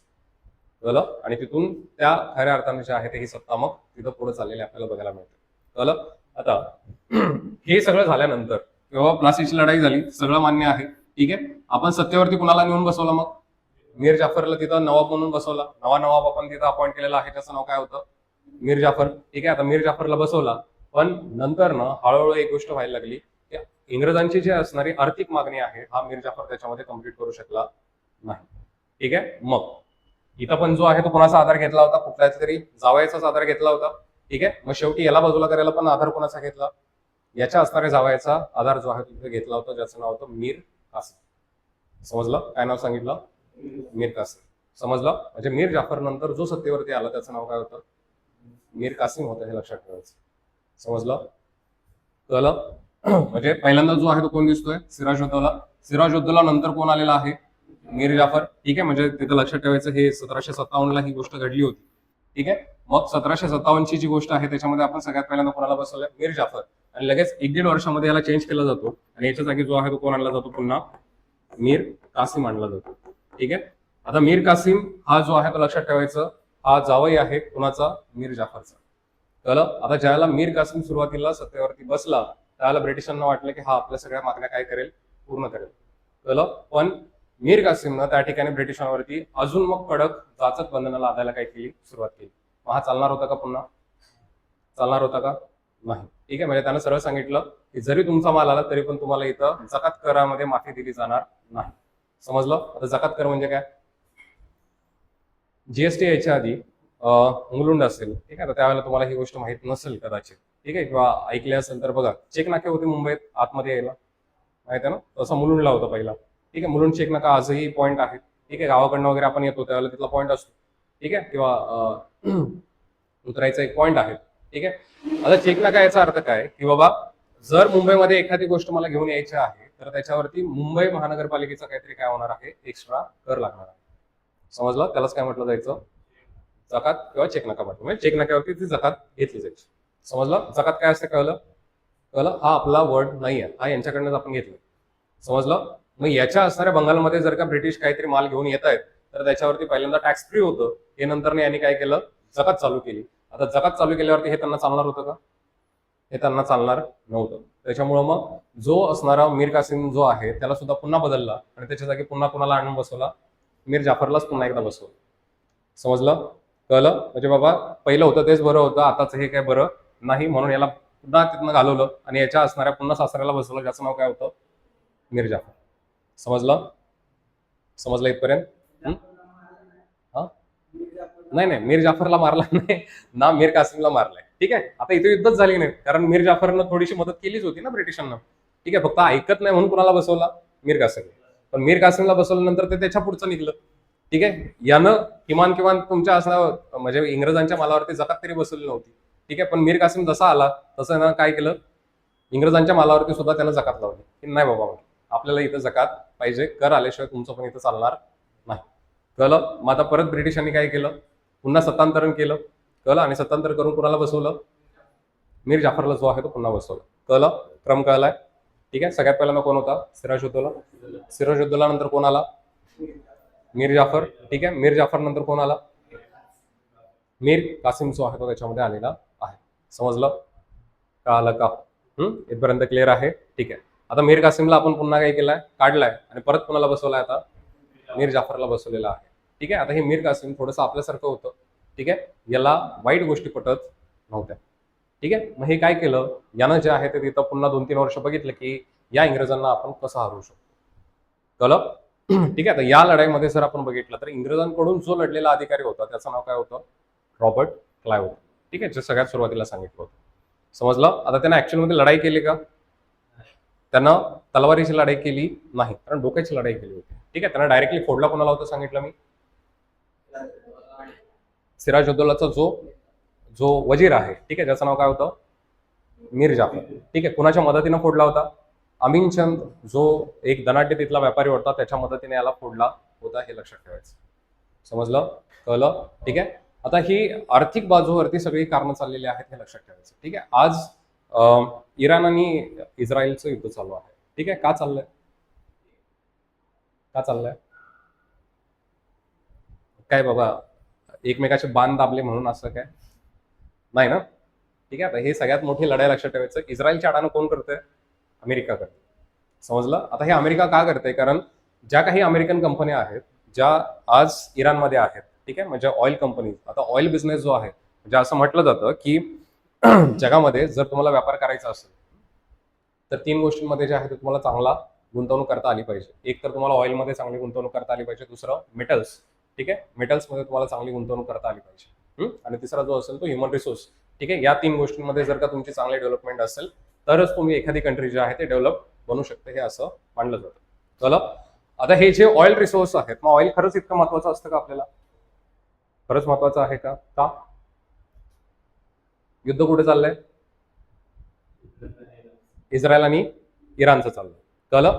युद्ध चाललंय इस्रायल आणि इराण. गॅस वाढल्यात कोणाचे, गॅसचे भाव वाढले कोणाचे, इंडियाचे ना. का, आता तिकडून येणार त्यांनी काय केलं पहिल्यांदा, म्हणजे इराण पण किती हुशार आहे बघा, त्यांनी पहिल्यांदा काय केलं, हार्मोज बंद केलं. कळलं? आता हार्मोज का बंद केलं, कारण हार्मोज मधूनच मेजॉरिटी जे ऑइल आहे ते काय होतं, तिथून डिप्लॉय होतं. समजलं? जर ऑइलच जगाला नाही मिळालं तर जगाला झक मारून हे युद्ध काय करावं लागेल, थांबवावं लागेल. समजलं? जर ते युद्ध नाही थांबलं तर मग हे जशा आता आपल्या अवस्था झालेली आहे. कळलं? कोण बोलत नाही ती गोष्ट सोडून द्या. ठीक आहे, म्हणजे तुम्हाला डायव्हर्ट केलं जातं तिसऱ्याच गोष्टीमध्ये, मीडियाला भारी. कळलं. म्हणून मीडियाचा इतका घाण रँक दिला यावर्षी. म्हणजे 163 देशांमध्ये आपण 153व्या क्रमांकाला आहोत. ठीक आहे. हे आता भारतासाठी चांगली गोष्ट आहे का? मीडियाचं जे लिबर्टी सांगतो किंवा जे मीडियाचं स्वातंत्र्य आहे, ठीक आहे, याच्यामध्ये आपण किती नंबरला पोहोचलोय? खाली 153 नंबरला खाली पोहोचलोय. ठीक आहे. हे का? कारण हे ज्या गोष्टी दाखवायला पाहिजे ते दाखवत नाही. ते काहीतरी उगाच मग तुम्हाला आंबा कसा लागला असल्या काहीतरी गोष्टी जाऊन विचारतात. ठीक आहे. सो या गोष्टी विचारायला मीडिया नसते, ही लक्षात ठेवायचं. कळलं. आता इथं सांगायचं तात्पर्य इतकंच की पूर्ण जगामध्ये जरी आपण बघितलं तर इकॉनॉमिक सोर्सेस जे आहे हेच काय असतात, महत्वाचं कारण ठरतं एखाद्या लढाईला. त्याच्यामध्ये लक्षात ठेवायचं. समजलं? कळलं. ठीक आहे. परत आपल्याकडे आता हे जे मीर कासिम होतं याला इथं गप बसवलं नाही. ठीक आहे. मग यानं काय केलं, म्हटलं आपल्या एकट्यानं काय निभावं लागत नाही, आपल्या आजूबाजूच्या आपल्याला कोण मदत करतात का बघूया. ठीक आहे. मग त्यावेळेला जो दिल्लीमध्ये बसणारा जो शासक होता त्याचं नाव काय होतं? बहादूर शाह. कळलं. आणि अवधचा जो त्याच्यामध्ये असणारा म्हणजे बाजूलाच एक त्याच्यामध्ये जे एक राज्य होतं ज्याचं नाव आपण सांगतो अवध. अवधचा असणारा जो तिथला असणारा नाव होता ज्याचं नाव होतं सुजाउद्दौला. ठीक आहे. काय नाव सांगितलं? सुजा. मगाशी कोण होता? सिराज. आता कोण आहे? सुजाउद्दौला. ठीक आहे. आता तिघांची टीम बनली. कोणाची? मीर कासिम आला. कळलं. सो मीर कासिम आला. मीर कासिम कोणाकडे गेला? जो बहादूर शाह आहे त्याच्याकडे गेला. ठीक आहे. त्याला सांगितलं की बाबा आपण तिघं एकत्र आलो तर यांना आपण हरवू शकतो. कळलं. आणि मग या तिघांनी जे आहे ते तिथं पुन्हा 4 वर्षानंतर पुन्हा तिथं प्रयत्न केला की बाबा आता आपण ब्रिटिशांवरती आक्रमण करू, कारण आपल्याकडे आता आपण 3 जण आहोत. ठीक आहे. मग 3 जण म्हणजे त्याच्यामध्ये आता कोण कोण आलंय सांगितलं? मीर कासिम, बोला अजून, शाह शुजा किंवा सॉरी शुजाउद्दौला. ठीक आहे. त्याच्यानंतर बहादूर शाह. ठीक आहे. असे 3 जण एका साईडला आणि दुसऱ्या साईडला कोण आहे आता?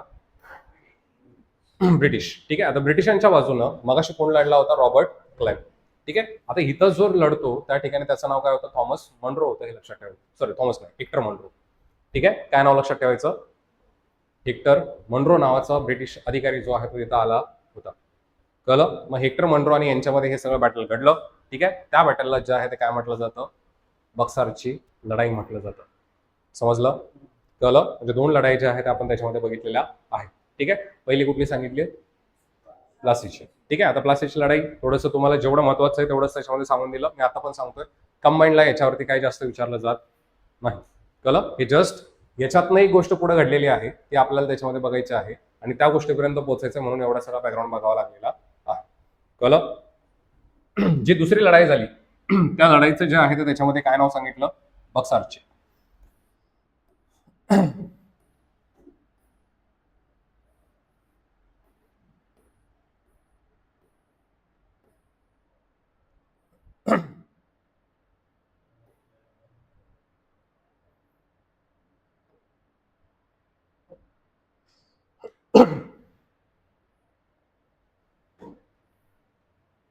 ठीक आहे. मगापासून जी नावं सांगितली ती याच्यामध्ये दिलात तुम्हाला. जे त्यांची जी कारणं होती की आपण त्याच्यामध्ये काय सांगितलं होतं? ब्रिटिश ईस्ट इंडिया कंपनीचा जो आहे त्याच्यामध्ये महत्वाकांक्षी कारभार किंवा त्यांचे जे आर्थिक त्याच्यामध्ये घडामोडी चालल्या होत्या हे त्याला पटलं नाही. ठीक आहे. दुसरं त्याच्यामध्ये काय सांगितलं होतं? कलकत्त्यामध्ये एक घटना घडली होती. काय घडली होती? ब्लॅक होल ट्रॅजेडी आपण ज्याला म्हणतो. ठीक आहे. ती आपल्याला त्याच्यामध्ये दिसते. त्याच्यानंतर पुढं इकडे जे आहे ते एक्झॅक्ट तारीख दिली. तारीख फक्त थोडीशी लक्षात असू द्या. किती आहे? 23 जून 1757. एक गोष्ट लक्षात ठेवायची, कंबाईनच्या पेपरमध्ये जर का असं कधी आलं किंवा तारीख पण आहे, महिना पण आहे आणि वर्ष पण आहे तर याच्यावरती जास्त डाऊट घ्यायचा नाही. ठीक आहे. शक्यतो पेपरमध्ये ज्या फॅक्ट असतात फॅक्टवरती डाऊट घ्यायचे नाही. कळलं.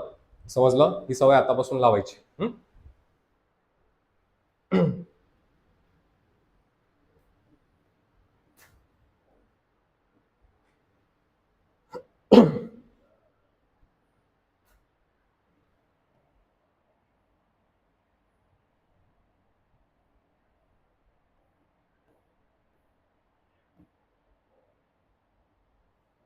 ठीक आहे. जे फितूर झाले होते हे 3 जण आपण त्याच्यामध्ये सांगतो. एक मीर जाफर, मगाशी जो सांगितलं तो. ठीक आहे. कोण सांगितला होता? अमीन चंद. ठीक आहे. हा कोण सांगितला होता? तिथला असणारा व्यापारी. ठीक आहे. राय दुर्लभ. आता हा राय दुर्लभ जो आहे तो कोण होता? इकडं वित्तमंत्री समजायचा याचा तुमच्या असणाऱ्या सिराजुद्दौलाचा. कळलं. म्हणजे यानं डायरेक्टली जे आहे ते वित्त खातं टाकून घेतलं. ठीक आहे. डायरेक्टली त्याचा असणारा वजीर बाजूला केला, आता राहिलंच काय त्याच्याकडं, काहीच नाही राहिलं. ठीक आहे, तिजोरी पण गेली आणि सैन्य पण गेलं. त्याच्यामुळे ही लढाई जो आहे तो तिथं हरला, हे लक्षात ठेवायचं. ठीक आहे, ही 3 नावं थोडीशी लक्षात असू द्या, मीर जाफर, राय दुर्लभ आणि अमीन शाह.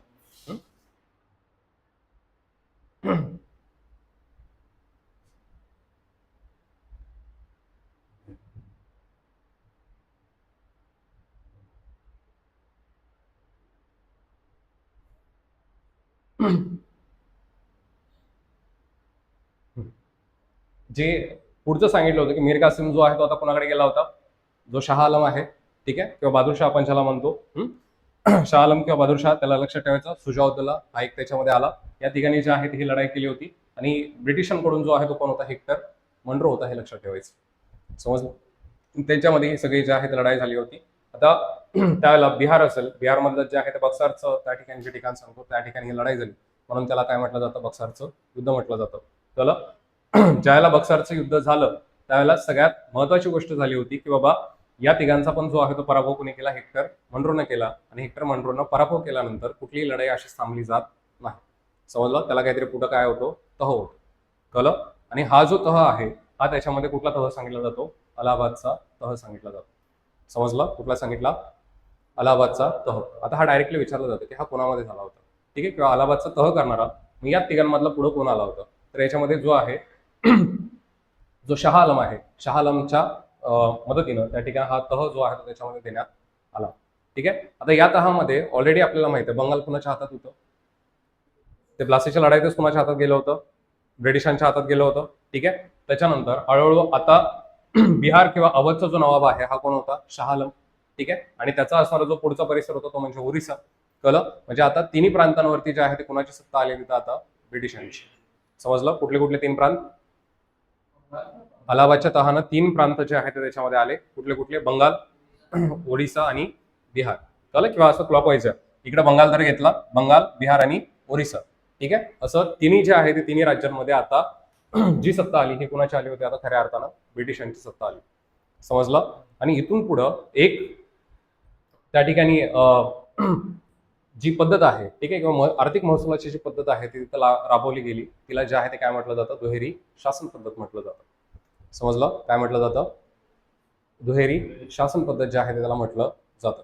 कळलं. आता दुहेरी शासन पद्धत म्हणजे काय की बाबा त्यावेळेला जे आहे दुहेरी शासन पद्धतीमध्ये तिथला असणारा जो कारभार आहे हा कोणाच्या हातामध्ये ठेवला गेला, तिथल्या असणाऱ्या नवाबाच्या हातामध्ये ठेवला गेला. ठीक आहे. पण महसूल जमा करण्याचं काम मात्र कोणाच्या हातामध्ये घेतलं, ब्रिटिशांनी स्वतःच्या हातामध्ये घेतलं. कळलं. म्हणजे तिथली कायदा आणि सुव्यवस्था कोणी ठेवायची, तिथल्या असणाऱ्या रिस्पेक्टिव्ह नवाबाला. ठीक आहे. पण तिथला सगळा महसूल मात्र जमा करणार हे कोण करणार होतं, ब्रिटिश जे आहे ते तिथं जमा करणार होते, हे लक्षात ठेवायचं. समजलं. कळलं. आता ही जी पद्धत आहे या पद्धतीमध्ये जर आपण बघितलं तर याच्यामध्ये डायरेक्टली वर्चस्व आता कुणाचं आलंय, अधिकाऱ्यांचं. कळलं. जे ईस्ट इंडिया कंपनीचे जे काही तिथं आता अधिकारी असतील किंवा त्यांनी नेमलेले जे काही अधिकारी असतील त्यांचं सगळं वर्चस्व जे आहे तिथं आलं होतं. समजलं. ठीक आहे. आता आताच्या काळामध्ये सीसीटीव्ही लागली. कळलं. मग सीसीटीव्ही लागले तर भ्रष्टाचार थांबलाय का, थांबलाय का भारतात? नाही. तुम्ही कशाला येत आहे सर्व्हिसमध्ये, काम करायला येत आहे पक्का की पैसा कमवायला येत आहे, सांगा रे. पक्का काम करायला येतं ना. ठीक आहे. काम करायलाच यायचं असतं इकडं. ठीक आहे. तुमच्या चेहऱ्यावरची गोड गोड स्माईल सांगून गेली नंतर की तुम्ही कशाला येते. सो इकडे आल्यानंतर आताच्या काळामध्ये जर काही इतका भ्रष्टाचार होत असेल त्यावेळेला सीसीटीव्ही नाहीये, काही नाहीये. समजलं. डायरेक्टली पैसा तुमच्या हातामध्ये येतोय तर तुम्ही काय करणार होता, मग काही पैसा दाबून ठेवणार होतो, सगळंच ईस्ट इंडिया कंपनीला देणार होतो का आपण, नाही. ठीक आहे. मग जे ब्रिटिश ईस्ट इंडिया कंपनीचे जे असणारे अधिकारी आहेत यांनी तिथं मोठ्या प्रमाणावरती काय केलं होतं, सगळा तिथं गदारोळ वाजवून ठेवला होता. समजलं. आणि दुहेरी शासन पद्धतीमुळे मग तिथल्या असणारे स्थानिक सत्ता ज्या आहेत या पण काय झाल्या आता थोड्याशा डोकं वर काढायला सुरुवात झाली होती. कळलं. म्हणजे खऱ्या अर्थानं सुरुवातीची एक पद्धत आपण त्याच्यामध्ये सांगितली, ही कोणती सांगितली, दुहेरी शासन पद्धत, की ज्याच्यामध्ये महसूल जमा करायला आता सुरुवात केलेली आहे. समजलं. आणि या दुहेरी शासन पद्धतीचा जो जनक मानला जातो हा कोणाला मानला जातो, रॉबर्ट क्लाइव्ह. समजलं. कळलं इथपर्यंत, कळलंय का? ठीक आहे. म्हणजे आपल्याला प्लासीची आणि बक्सरची लढाई फक्त याच अँगलला बघायची आहे की बाबा की ब्रिटिश भारतामध्ये आले कसे. ठीक आहे. आणि आल्यानंतर यांनी महसूल व्यवस्था जी आहे ते कशा पद्धतीनं चालू केली हे आपल्याला इथं बघायचं होतं. समजलं. कळलं. आता महसूल जमा करायला मी म्हटलं की महसूल जमा करायला कोण नेमले गेलेले आहेत? सगळे इंग्रज. कळलं. मग त्याच्यामध्ये इंग्रजांनी जे आहे ते काही दिवाण नेमले होते. कळलं. म्हणजे जो महसूल जमा करायचा त्यालाच काय म्हटलं गेलं होतं? दिवाण म्हटलं गेलं होतं. कळलं. काय म्हटलं गेलं? दिवाण. ठीक आहे. मग या दिवाणांमध्ये दोन नावं महत्वाची ठरतात. एक जो आहे तो तिथं जो दिवाण होता हा कोणत्या प्रांतामध्ये होता? तर तिथं बिहार प्रांतामध्ये होता.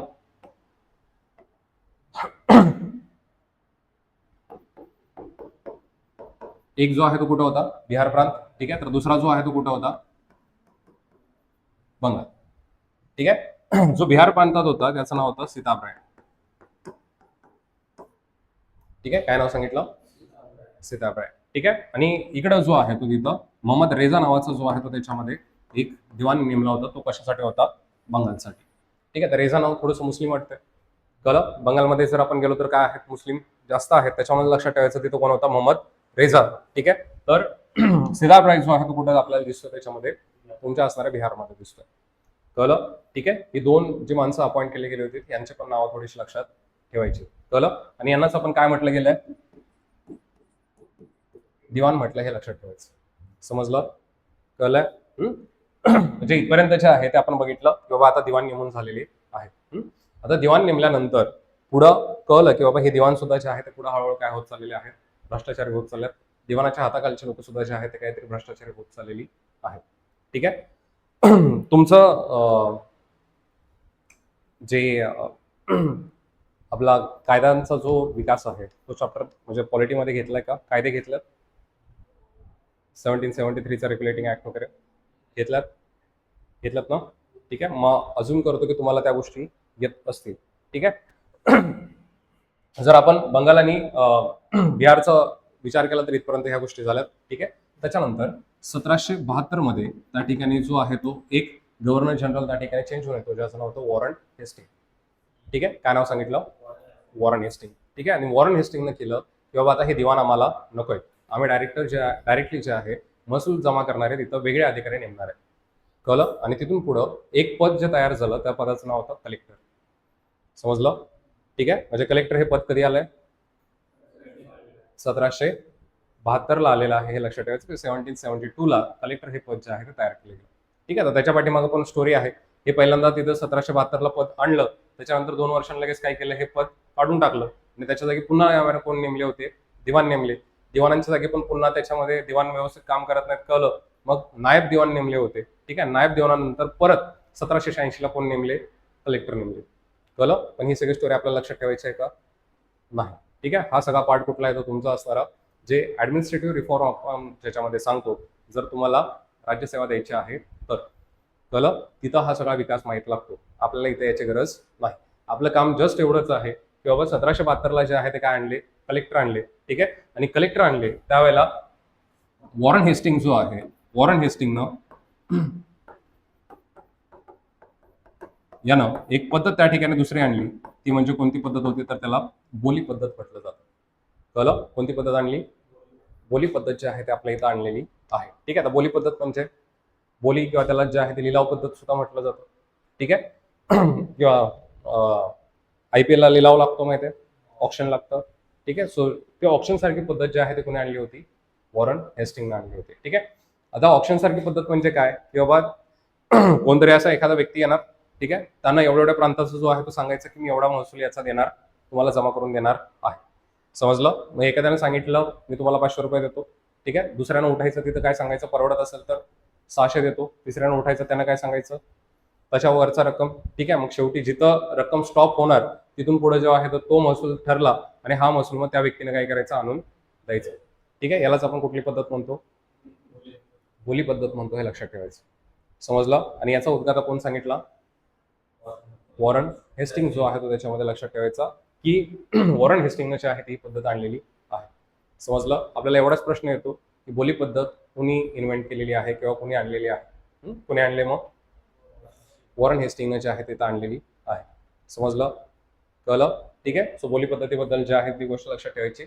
आता बोली पद्धत आली याचा अर्थ कुणाच्या तरी एकाच्या हातामध्ये काय जाते? तिथली सगळी सत्ता जाते. समजलं? मग पुन्हा एकदा मिडल जो आहे शेतकरी आता सगळा शेतसारा जो असेल हा जमा करायला मग कोणतरी तिथं मधला व्यक्ती येणार आहे की ज्यानं ही बोली लावलेली आहे. कळलं? म्हणजे समजा मी आहे, मी सांगितलं ब्रिटिशांना की बाबा मी 1000 रुपये तुम्हाला देणार आहे महिन्याचे. कळलं? मी माझ्या खिशातनं देणार आहे का? नाही. मग मला आता कुणाला पकडायचे? कुणाला पकडावं लागेल? मी माझ्या खिशात देणार नाही हे, मग कुणाला पकडावं लागेल? कुणाकडनं जमा करावं लागेल? लोकांकडनं. ठीक आहे ना. लोक काय पहिले मग आपल्यासारखं नव्हतं की बाबा हा कारखाना लागला, तो कारखाना लागला, तिथून सगळा महसूल आणला, असं तर नाही आहे. मग कुणाकडनं आपण सगळा हे जमा करायचो? शेतकऱ्यांकडून. कळलं? मग शेतीवरती आपण काय करायचो? शेतसारा लावायचो आणि मग त्याच्यातनं जे आहे ते कधी कधी जबरदस्ती सुद्धा जे आहे ते आपण इथं हे सगळं कमावत होतो, हे लक्षात ठेवायचं. समजलं? कळलं? आता याच्या आधी महसूल पद्धतींमध्ये जे आहे ते सगळ्यात महत्वाची पद्धत जी आहे ते आपण त्याच्यामध्ये सांगतो की महाराजांच्या काळामध्ये सुद्धा महसूल पद्धत होती, मागाशी पण सांगितलं. ठीक आहे. त्या पद्धतीचं नाव काय होतं? रयतवारी. ठीक आहे. आता महाराजांच्या काळातली पद्धत सांगण्याची आता काय गरज आहे? आपल्याला कधी बघितले की महाराजांवरती क्वेश्चन एमपीएससी मध्ये आलाय? बघितले का आजपर्यंत? बघितलंय? पोलीस भरतीला वगैरे येतात, राष्ट्रप्रधान मंडळ वगैरे विचारलं जातं. ठीक आहे. पण इकडं महाराजांवरती कधी क्वेश्चन आलाय असं बघितलं नाही? का नाही विचारत?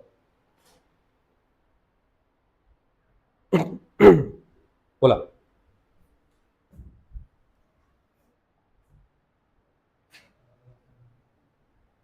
का विचारत? का विचारत नसते? हम्म? काय काय सुरुवात आहे, पण राज्यसभेला तरी विचारला पाहिजे ना आजपर्यंत एखाद वेळेला तरी. बघितलंय कधी राज्यसभेच्या पेपरमध्ये महाराजांवरती क्वेश्चन आला? महाराजांचं अष्टप्रधान मंडळ विचारलंय किंवा महाराजांवरती काही गोष्टी विचारल्या? बघितलंय? बघितलंय का? का वाटतं मग? बघू किती डोकं चालतंय तुमचं.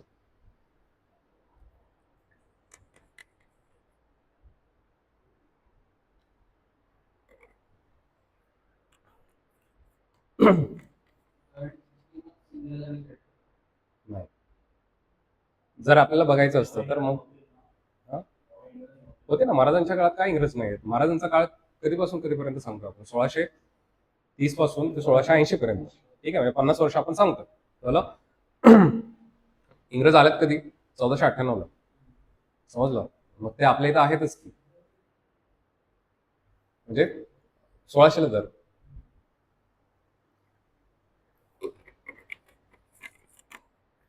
मग इथं आहेत ते. त्यांचा ना आपला संबंध आलाय. जास्त इंग्रज नसेल पण पोर्तुगीजांचा आपला जास्त संबंध आला. ठीक आहे. म्हणजे पोर्तुगीजांसाठी स्पेशली आपण काय केलं होतं? वासोट्याचा किल्ला बांधला होता. माहित आहे ना? वासोटा कुठे आहे? हे वाचलंय की नाही कधी शिवचरित्र? नाही वाचलंय? सातारच्या कोण आहे आपल्यात? सातारा नाहीये. वासोटा किल्ला कुठे आहे? साताऱ्याला जावळी खोऱ्यामध्ये आहे, हे लक्षात ठेवा. ठीक आहे. जावळीचं खोरं म्हणजे पूर्ण जंगलानं सगळं व्यवस्थित माखलेलं असं खोरं आपण त्याच्यामध्ये सांगतो. कळलं? आणि वासोट्याचा जो किल्ला आहे हा फक्त आणि फक्त ब्रिटिशांसाठी किंवा जे काही बाहेरून येणारे हे जे काही परकीय आपले पाहुणे होते यांच्यासाठीच होता. ठीक आहे. त्यांचा पाहुणचार करायला. ठीक आहे. का? थोडी पण तिथली स्टोरी माहित नाही तुम्हाला? वासोटा जेल होतं, हे लक्षात ठेवा. कळलं? म्हणजे हे आले की यांना काय करायचं? वासोट्यामध्ये न्यायचं आणि तिथं डांबून ठेवायचं. कळलं? डांबून ठेवल्यानंतर तिथं आपले पहारेकरी नसायचे. ठीक आहे. आता पहारेकरी का नसायचे? मग हे पळून जायचे नाहीत का? असं जेल होतं की जिथं जास्त आपले पहारेकरी नाही आहेत. कळलं? आणि आपला खर्च पण वाचायचा मग. मग वासोट्यामध्ये यांना नेऊन ठेवलीत ही बाहेरच जायची नाही. ठीक आहे. भले इथं आम्हाला मारायचं तर मारा. वॉन्टेड बघितलंय? वॉन्टेड बघितलंय? ठीक आहे. शेवटी त्याला पकडतात सगळे. ठीक आहे. पकडून त्याला कुठं नेलेलं असतं? समुद्राच्या मध्ये नेलेलं असतं. समजलं? आता ते त्याला वाटतं की सगळे झोपलेत, आता आपण पळून जावं. ठीक आहे. ते हळूहळू वरती येतं. वरती आल्यानंतर ओरडतं की मी जिंकलो म्हणून, बाहेर आलो. ठीक आहे. आणि शेवटी बाहेर आल्यानंतर पुन्हा आतमध्ये जाऊन बसतं. त्याचं तेच. ठीक आहे. त्याला कोण न्यायला येत नाही वरती. का? कारण आजूबाजूला सगळं काय होतं? पाणी होतं. वासोटीच्या किल्ल्याच्या आजूबाजूला पूर्ण घनदाट जंगल. तुम्ही तिथनं जेलमधनं पळाल पण बाहेर वाघ फिरतायत, बाहेर बिबटे फिरतायत, जाणार आहे तुम्ही? ठीक आहे. म्हणजे इथं किमान 2 टायमाचं खायला तरी देतील, बाहेर गेल्यानंतर त्याचं पण वांदा होणार आहे. समजलं? त्याच्यामुळे वासोटीचा किल्ला त्यासाठी पण महत्वाचा होता. वासोटीचा किल्ला आता थोडंसं करंटमध्ये आहे म्हणून तुम्हाला सांगितलं. कळलं? की वासोट्याला जे आहे ते आपण रोपवे केलेला आहे. कळलं? या करंटच्या पण गोष्टी आपल्याला थोड्याशा माहीत पाहिजेत, लक्षात ठेवा. ठीक आहे. कारण ऑलरेडी आता युनेस्कोनं जे आहे ते आपल्या 12 किल्ल्यांना मान्यता दिलेली आहे. मग या पूर्ण व्यवस्थेमध्ये जर आपण बघितलं तर महाराजांची जी रयतवारी आहे या रयतवारीमध्ये आणि त्याच्यानंतर पुढं आपल्याला जे आहे ते आता बोली पद्धतीनंतर पुढं कायमधारा येते, कायमधारानंतर पुढं जे आहे ते कोणती येते, रयतवारी. कळलं? आता ब्रिटिशांची असणारी रयतवारी फार वेगळी होती आणि महाराजांची असणारी रयतवारी जी आहे ही फार वेगळी होती, हे लक्षात ठेवायचं. समजलं? महाराजांच्या काळामध्ये जर आपण रयतवारीचा विचार केला तर तिथं जो महसूल गोळा केला जायचा हा पण कोणाकडून केला जायचा, शेतकऱ्याकडून.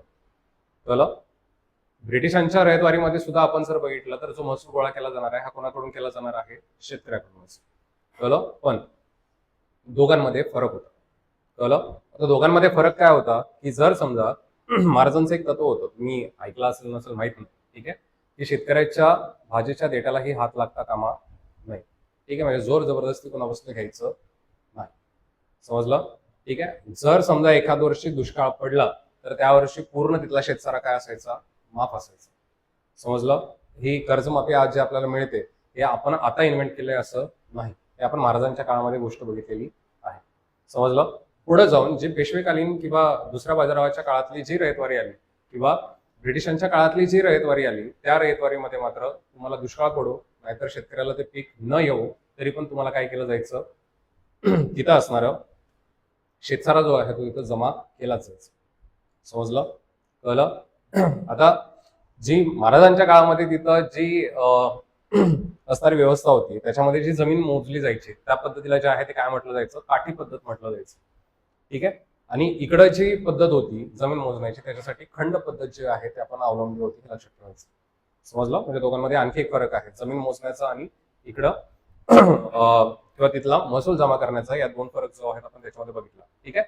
राहतो प्रश्न जो सगळ्यात पहिल्यांदा विचारला की बाबा महाराजांवरती क्वेश्चन एमपीएससी मध्ये का नाही विचारलं. कळलं? मध्ये एक प्रकरण झालं, ऐकलं असेल, एका पुस्तकावरून शिवाजी कोण होता. नाही ऐकलं? नाही ऐकलं? अरे किती मोठा राडा झाला. ठीक आहे, म्हणजे या टायटलवरून, आता हे टायटल कसं वाटतं तुम्हाला, शिवाजी कोण होता म्हटलं तर नाही वाटत ना, आपल्याला पसनी पडतच नाही. ठीक आहे, मग असं आता ते पुस्तक आपण वाचलेलं नाहीये. ठीक आहे, टायटल बघून आपण असं वाटतं ना की लेखकाला शिव्या घातल्या पाहिजेत, वाटतं ना. ठीक आहे, पण लक्षात ठेवायचं लेखक पाठीमागे कोण आहेत, कॉम्रेड पानसरे आहे. कळलं? हे हलकं फुलकं नाव नाही. समजलं?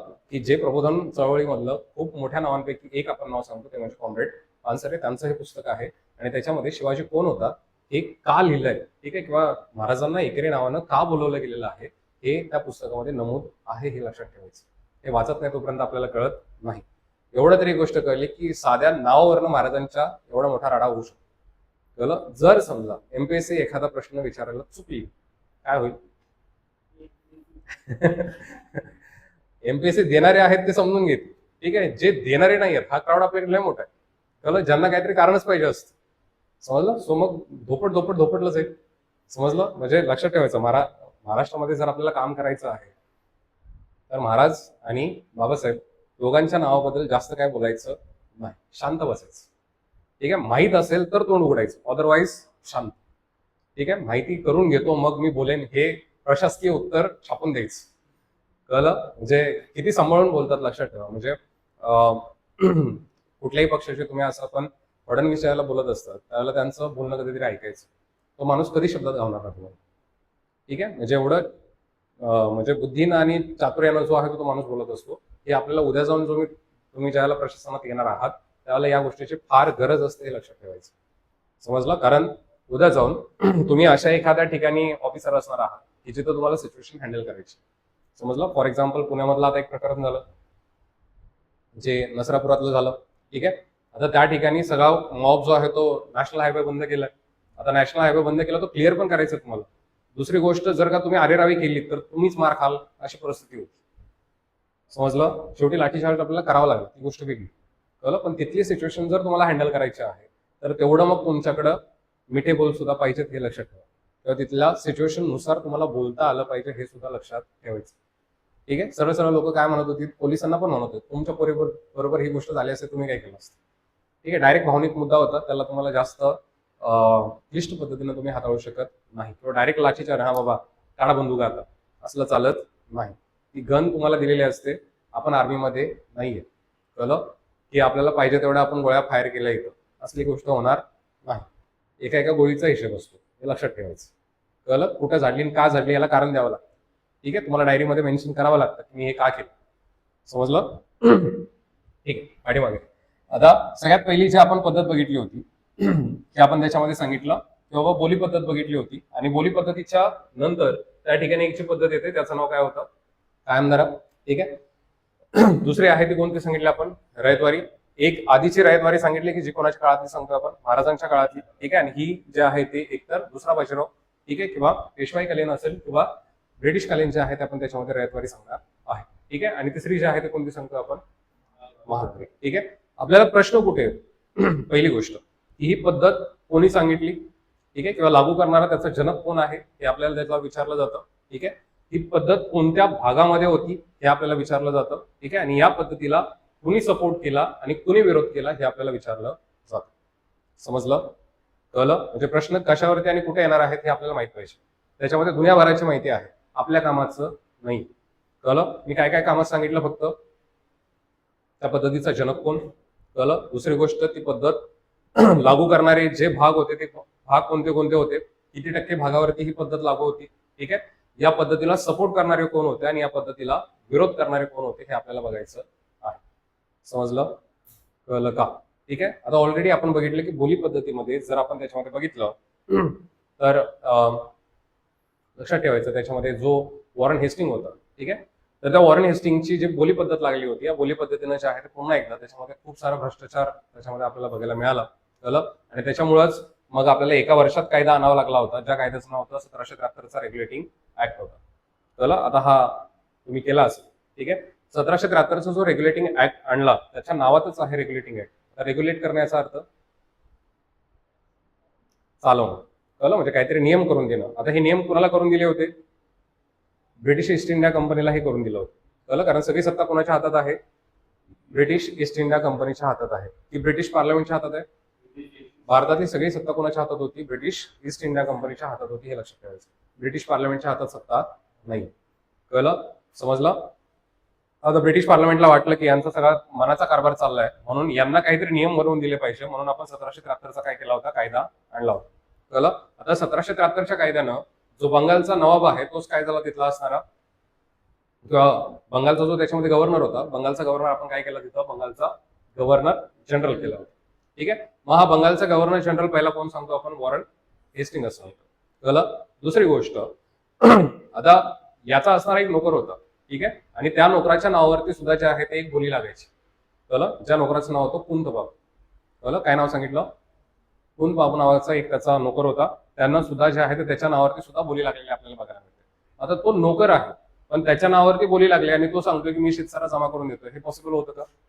नाही. नोकराचं नाव वापरून त्या ठिकाणी तो सगळा शेतसारा कोण हडप करत होता? वॉरन हेस्टिंगच करत होता, हे लक्षात ठेवायचं.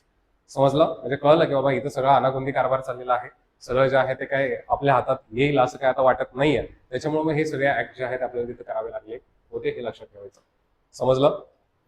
या दरम्यानच्या काळात 1773ला जे आहे ते एक कोर्ट पण इस्टॅब्लिश होतं. ठीक आहे, ज्याला आपण सुप्रीम कोर्ट ऑफ कलकत्ता आपण त्याला म्हणत असतो.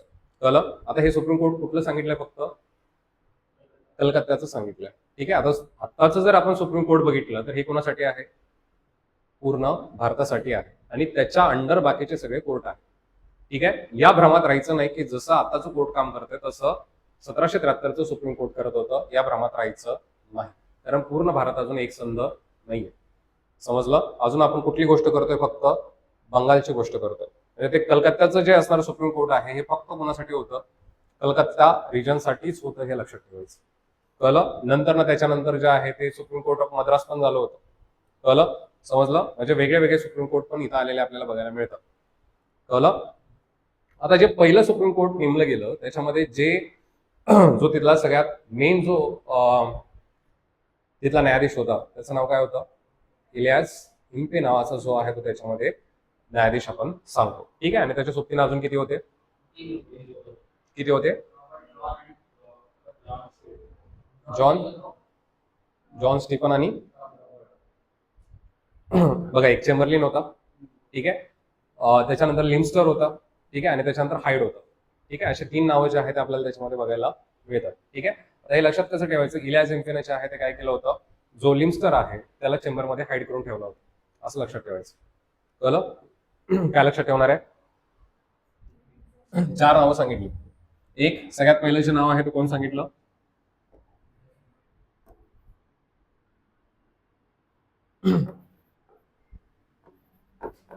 इलियास इम्पे. ठीक आहे.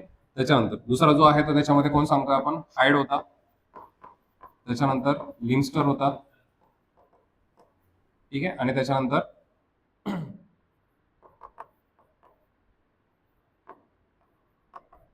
चेंबरलिन होता. ठीक आहे. आता हे लक्षात कसं ठेवणार आहे? एक तर आपल्या लक्षात असतो कोण असतो? इलियास इम्पे तर लक्षात आहे. ठीक आहे. आणि याला पाठच करून ठेवायचं. ठीक आहे. इलियास इम्पे होतं, त्याच्या सोबतीनं जे आहे ते हाईड आहे, लिम्स्टर आहे आणि त्याच्यानंतर चेंबरलिन आहे. कळलं? लक्षात ठेवायचं, जर आपण कधी कोर्टात गेलो, ठीक आहे, तर कोर्टात गेल्यानंतर जे जज बसायची जी जागा असते त्याला काय म्हटलं जातं? चेंबर म्हटलं जातं. समजलं? तिथं खोली बिली म्हणायचं नाही, जजचं चेंबर असतं. समजलं? नाही तर कुठल्या खोलीत आहेत सांगा जरा. नाही. ठीक आहे. त्यांचं काय असतं? चेंबर असतं. ठीक आहे. लक्षात ठेवायचं की इलियास इम्पेने आपल्या चेंबरमध्ये कुणाला हाईड करून ठेवलं होतं?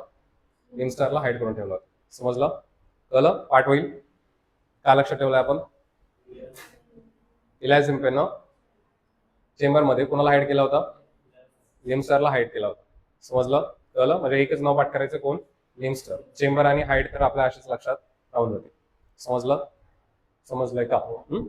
चलो पुढं. आता इलियास इम्पेची गोष्ट आहे. ठीक आहे. जे तुम्हाला आता असणाऱ्या कमांडला एक प्रश्न आला होता.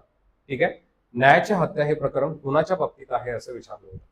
ठीक आहे. असं एक कंबाईनला आता मेन्सला प्रश्न येऊन गेलेला आहे. ठीक आहे. आता न्यायाची हत्या म्हणजे नेमकं काय होतं? वॉरन हेस्टिंग आहे तो त्यावेळेचा कोण आहे? गव्हर्नर जनरल आहे. समजलं? आणि त्याचाच असणारा वर्गमित्र कोण होता? इलियास इम्पे होता. समजलं? कळलं? आता मगाशी आपण सांगितलं की 1773ला किंवा 1772ला एक पद तयार झालं होतं. कोणतं होतं? अरे 1773 नाही, 1772ला आपण केलं होतं. महसूल व्यवस्थेतलं पद होतं. कोणतं? दिवाण नंतर कोणाचे होते? कलेक्टर. कळलं? सो एक 1772ला पद तयार केलं होतं. हे कोणतं होतं? कलेक्टर. समजलं? आता हे कलेक्टर असतील, हे दिवाण असतील, हे अनागोंदी कारभार करतायत आणि यांनी पूर्ण जे आहे ते काय केलेलं आहे, तिथं सगळा भ्रष्टाचार माजवून ठेवलेला आहे. ही गोष्ट भारतातला एक त्या ठिकाणी दिवाण होता ज्याचं नाव होतं नंदकुमार. कळलं? काय नाव सांगितलं? नंदकुमार नावाचा एक जो आहे तो त्याच्यामध्ये दिवाण होता. आणि त्यानं ही गोष्ट जी आहे ते निदर्शनास आणून दिली की बाबा इथं सगळा काय चाललाय, आता भ्रष्टाचार चाललाय. समजला? आता या नंदकुमारला जे आहे ते पुन्हा मग नोकरीवरती ठेवलं जाईल का? कारण हे सगळं चालवलंय कुणी? वॉरन हेस्टिंगनं. ठीक आहे. जर हा भ्रष्टाचार बाहेर आला तर कोणाच्या माथी येणार होता? हा सगळा वॉरन हेस्टिंगच्या माथी येणार होता. समजलं? आणि त्याच्यामुळं वॉरन हेस्टिंगने याला काय केला? कामावरनं काढून टाकलं. समजलं? व्यक्तीचं नाव काय सांगितलं? कोण सांगितलं? ज्याला काढलं त्याचं नाव काय सांगितलं? नंदकुमार. समजलं? हे सगळं कोणाच्या बाबतीत चाललंय आपलं?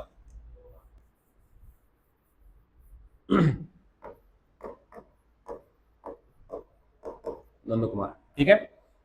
असं आपल्यातले पण काही जण असणार आहेत की जे उद्या गेल्यानंतर किंवा अर्धे आपण सुरुवातीला इकडे कशासाठी येत असतो की आम्हाला भ्रष्टाचार मुक्त भारत करायचंय. येतं ना ह्याच्यासाठी. भ्रष्टाचार करणारा भारत करायचा म्हणून आलाय. भ्रष्टाचार मुक्त भारत करायचा म्हणून आपण इकडे आलेलो असतो. समजलं? मग आपल्यातला एखादा असा वरती उठणारा असतो किंवा ज्याला हा सगळा अन्याय बघवत नाही. ठीक आहे. तसा आपल्यातला कोण होता?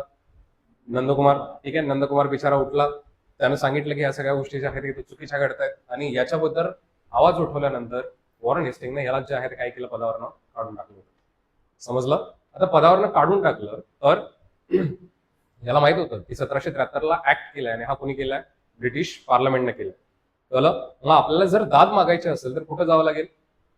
ब्रिटनमध्ये जावं लागेल. ठीक आहे. आणि ब्रिटनमध्ये जाऊन आपली दाद मागावं लागेल हे त्याला तिथं कळलं. समजलं? कळलं? ठीक आहे. आता ब्रिटनमध्ये जर हा गेला आणि तिथं जर का आपला असणारा तिथं सगळ्या गोष्टी जर त्यानं सांगितल्या तर मग आपलं सगळं जे असणारं इथं चाललेला भ्रष्टाचार आहे हा उघडकीस येईल हे कोणाला वाटलं? वॉरन हेस्टिंगला वाटलं. समजलं? ठीक आहे. मग आता वर्गमित्र शेवटी आपल्या कामी येतो. ठीक आहे. म्हणजे एखादा काहीतरी मोठ्या प्रॉब्लेम मध्ये असेल त्यावेळेला कोणाला आपण फोन करतो? मित्रालाच. कळलं? याचा वर्गमित्र कोण सांगितला होता? इलियास इम्पे सांगितला होता की जो जज कुठला आहे? सुप्रीम कोर्टचा जज आहे. समजलं?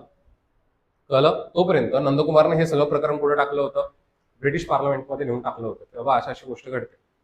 कळलं. आता हे सगळं तिकडे दिल्यानंतर हा रिटर्न आला. रिटर्न आल्यानंतर इलियास इम्पेनं वॉरन हेस्टिंगला सांगितलं की तू याच्याबद्दल काहीतरी एक कारवाई जी आहे ती किंवा कारवाईचा खटला जो आहे तो याच्यावरती भरव.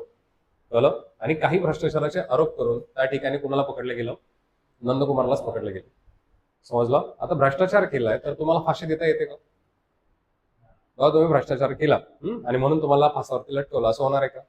नाही. पण तरी पण आता मित्र कोण आहे? इलियास इम्पे. ठीक आहे. मग मित्राला वाचवलं पाहिजे तर कुणाला मारलं पाहिजे आता? नंदकुमारला.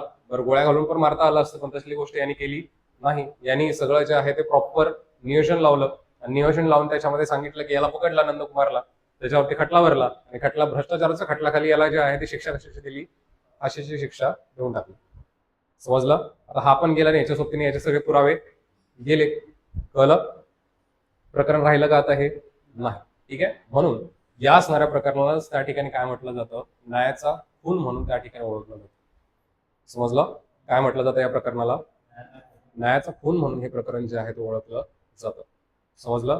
किंवा जस्टिस किल नावाचं एक प्रकरण आहे, ते म्हणजे कोण होतं? नंदकुमारचं असणारं प्रकरण होतं. कळलं. तुम्हाला आताच्या कंबाईनच्या ग्रुप बी च्या मेन्सला हा प्रश्न आला होता की बाबा न्यायाचा वध हा जो आहे तो त्याच्यामध्ये खटला कुणाशी संबंधित होता? तर कोणाशी संबंधित होता? नंदकुमारशी संबंधित होता. हे लक्षात ठेवायचं. समजलं. आणि त्याच्या अपोजिट वाली सगळी टीम कोण होती? वॉरन हेस्टिंग आणि इलियास इम्पेची असणारी टीम. समजलं. कळलंय का? क्लिअर आहे ना इथपर्यंत? ठीक आहे.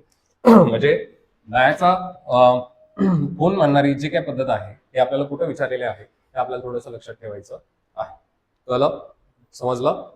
ठीक आहे. आता तरी पण या गोष्टी ज्या आहेत, तर हे न्यायाचं असणारा खून ही जी गोष्ट आहे किंवा हे जे वर्डिक्ट आहे हे कुठून आलं होतं? ब्रिटिश पार्लमेंट मधून आलं होतं. हे लक्षात ठेवा. समजलं. कारण सगळ्यांना माहित होतं की भ्रष्टाचाराच्या आरोपाखाली कुणाला फाशी देता येत नाही आणि यांनी एवढ्या गडबडीनं ही फाशी दिलेली आहे. याचं कारण काय असणार आहे? वॉरन हेस्टिंग जो आहे तो इथं काय असेल? दोषी असेल. हे सगळ्यांना तिथं माहित होतं. ठीक आहे. म्हणून त्याला काय म्हटलं होतं? न्यायाची हत्या म्हटलं होतं. हे लक्षात ठेवायचं. समजलं. तोपर्यंत ब्रिटिश पार्लमेंटच्या लक्षात आलं होतं की बाबा इथं गोष्टी सगळ्या ज्या आहेत त्या अनागोंदी चाललेल्या आहेत. कळलं. समजलं. आणि मग त्याच्यानंतर जसं ब्रिटनमध्ये त्या ठिकाणी स्वतंत्र होतं आणि दुसरं सरकार येतं आणि त्या सत्तेवरती किंवा स्वतंत्र झाल्यानंतर तिथं पुढचा ऍक्ट जो आहे तो तिथं बनतो. तो कोणता होता तिथं? 1784चा पिट्स इंडिया ऍक्ट. बघितलंय ना हे तुम्ही? तुमचं झालंय या अर्थानंच मी आता थोडंसं शिकवतोय. ठीक आहे. ज्याचं झालं नसेल थोडंसं ते लेक्चर बघून घ्या. मला वाटतं समीक सरांनी घेतलं. ठीक आहे. सो ते बघून घ्या. जे 1784चा पिट्स इंडिया ऍक्ट आपण त्याच्यामध्ये सांगतो, तिथं दोन व्यवस्थापन आणल्या होत्या. बोर्ड ऑफ कंट्रोल आणलं होतं आणि बोर्ड ऑफ डायरेक्टर आणलं होतं. समजलं. बोर्ड ऑफ कंट्रोलचं काम काय होतं? की पूर्ण व्यवस्थेवरती काय करणं किंवा पूर्ण ईस्ट इंडिया कंपनीवरती नियंत्रण ठेवणं किंवा लक्ष ठेवणं. समजलं. आता हे सगळं का आणलंय? कारण एक मध्ये प्रकरण झालं. कोणतं? नंदकुमारचं एक प्रकरण घडलेलं आहे. ठीक आहे. त्याच्यातनं कळलंय की आपल्याला तिथं सगळं काय चाललंय? अनागोंदी कारभार चाललेला आहे. ठीक आहे. मग हे कुंदबाबू वगैरे सगळे जे आहेत ते तिथूनच पुढे आले. समजलं. कुंदबाबू कोण सांगितलं? वॉरन हेस्टिंगचा नोकर. कळलं. म्हणजे नोकराच्या नावावरती जर का समजा करोडोनं प्रॉपर्टी त्यावेळेला गावली असेल तर मग नोकर असेल का? नसणार आहे. हे लक्षात ठेवायचं. ठीक आहे. मग ज्याला आपण पुढच्या कायद्यामध्ये जातो 1784चा कायदा आपण पिट्स इंडिया ऍक्ट सांगतो, तिथं दोन मंडळी हे सांगतोय. एक बोर्ड ऑफ कंट्रोल आलं आणि दुसरं कोणतं होतं? Board of directors. चला. आता बोर्ड ऑफ कंट्रोलचं काम काय सांगितलं? पूर्ण नियंत्रण ठेवणं. ठीक आहे. तर बोर्ड ऑफ डायरेक्टरचं साधं काम लक्षात ठेवायचं. तिथल्या असणाऱ्या सगळ्या नियुक्त्या असतील. कळलं किंवा तिथले असणारे डायरेक्ट जे डिसिजन घ्यायचे असतील हे कोण करत होतं? Board of director. कळलं. म्हणजे तिथला असणारा गव्हर्नर जनरल कोण असेल? ठीक आहे. तिथं असणारे जे तुमचे न्यायाधीश आहे हे कोण असतील? हे सगळं ठरवण्याचा अधिकार कोणाला दिला? Board of director. समजलं. आणि त्याच्यावरती कंट्रोल कोण ठेवेल? बोर्ड ऑफ कंट्रोल असणार आहे. समजलं. कळलं. म्हणजे दोन्ही पद्धतीनं जे आहेत आता हे सगळं त्यांच्यावरती जे आहेत आपण कारभार चालवण्यासाठी जे आहेत आता चालू केलेलं आहे. ठीक आहे. त्याच्यानंतर या पद्धतीतून पुढं त्या ठिकाणी जे आहे ते महसूल पद्धत त्या ठिकाणी पुढची येते. ते म्हणजे आपण त्याच्यामध्ये सांगतोय ती कायमधारा.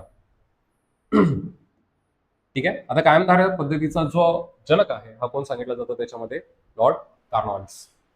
ठीक आहे. आता कॉर्नवालिस हे कायमधारावरनं क लक्षात ठेवायचं, असंच काहीतरी डोक्यात ठेवून ते करायचं. ठीक आहे. क क आहे. ठीक आहे. रयतवारीमध्ये आणलात तर इथं कोण आहे? थॉमस मनरो आहे. ठीक आहे. मग याच्या नावामध्ये र आहे. इतर र आहे, असं जरी लक्षात ठेवलं तरी पण चालेल. ठीक आहे. आणि महलवारीमध्ये आला तर याच्यामध्ये जे आहे ते कोण आहे, मॅकेन्सी. म्हणजे याच्या नावामध्ये पण काय आहे, मच आहे. समजलं? म्हणजे मला म लक्षात ठेवायचं, इतर र लक्षात ठेवायचं, तिकडे असणारं क लक्षात ठेवायचं. कळलं? आता ही कायमधारा पद्धत जी आहे ती नेमकी कशा पद्धतीने चालत होती, तर सुरुवातीला कळलं की बाबा हे सगळे जे भ्रष्टाचारी पद्धत आहे, या सगळ्या गोष्टी त्याला कळून गेल्या की बाबा हे कलेक्टर पण इथं भ्रष्टाचारी आहे. मग कार्नवालिसनं जे आहे ते एका व्यक्तीकडे मदत मागितली होती, ज्याचं नाव होतं जॉन शोर. ठीक आहे. काय नाव सांगितलं? जॉन शोर नावाचा कोणतरी व्यक्ती जो आहे तो त्याच्यामध्ये सांगितला. ठीक आहे. आणि हा थोडासा आपल्याला लक्षात ठेवायचा आहे. कधी कधी आपल्याला जो आहे तो कायमधारेचा जनक विचारला जातोच, पण त्याला जो आहे तो मदत करणारा सगळ्यात महत्वाचा व्यक्ती कोण होता, हा पण त्याच्यामध्ये विचारला जातो.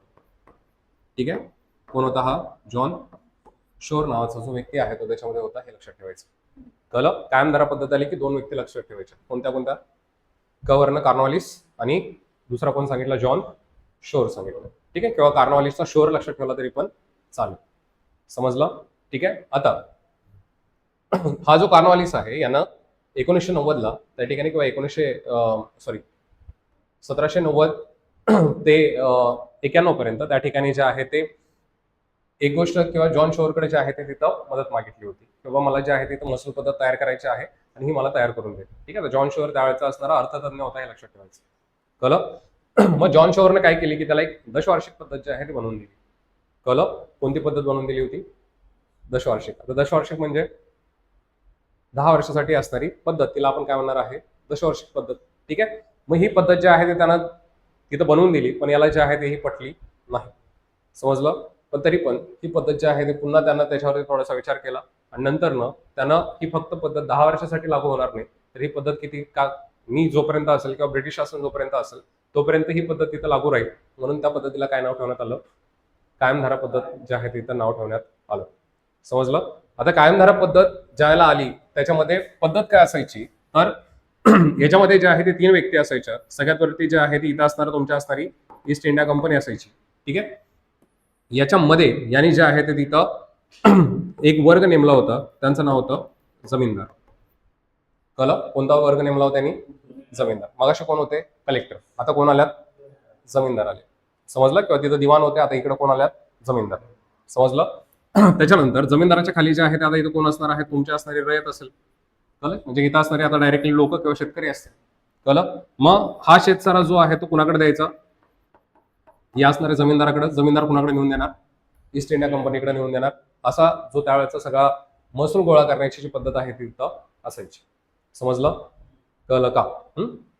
आता याच्यातनं काय झालं की बाबा जी कायमधारा पद्धत आहे याच्यामध्ये मग हा जो प्रदेश होता हा कोणता होता? त्याच्यामध्ये बंगाल असेल, बिहार असेल आणि ओरिसा असेल. अजून हे इथपर्यंतच आहे. अजून पसरल्यात का? नाही. ठीक आहे. पूर्ण भारताचा गव्हर्नर जनरल कधी झाला होता तो? कुठल्या कायद्याने झाला?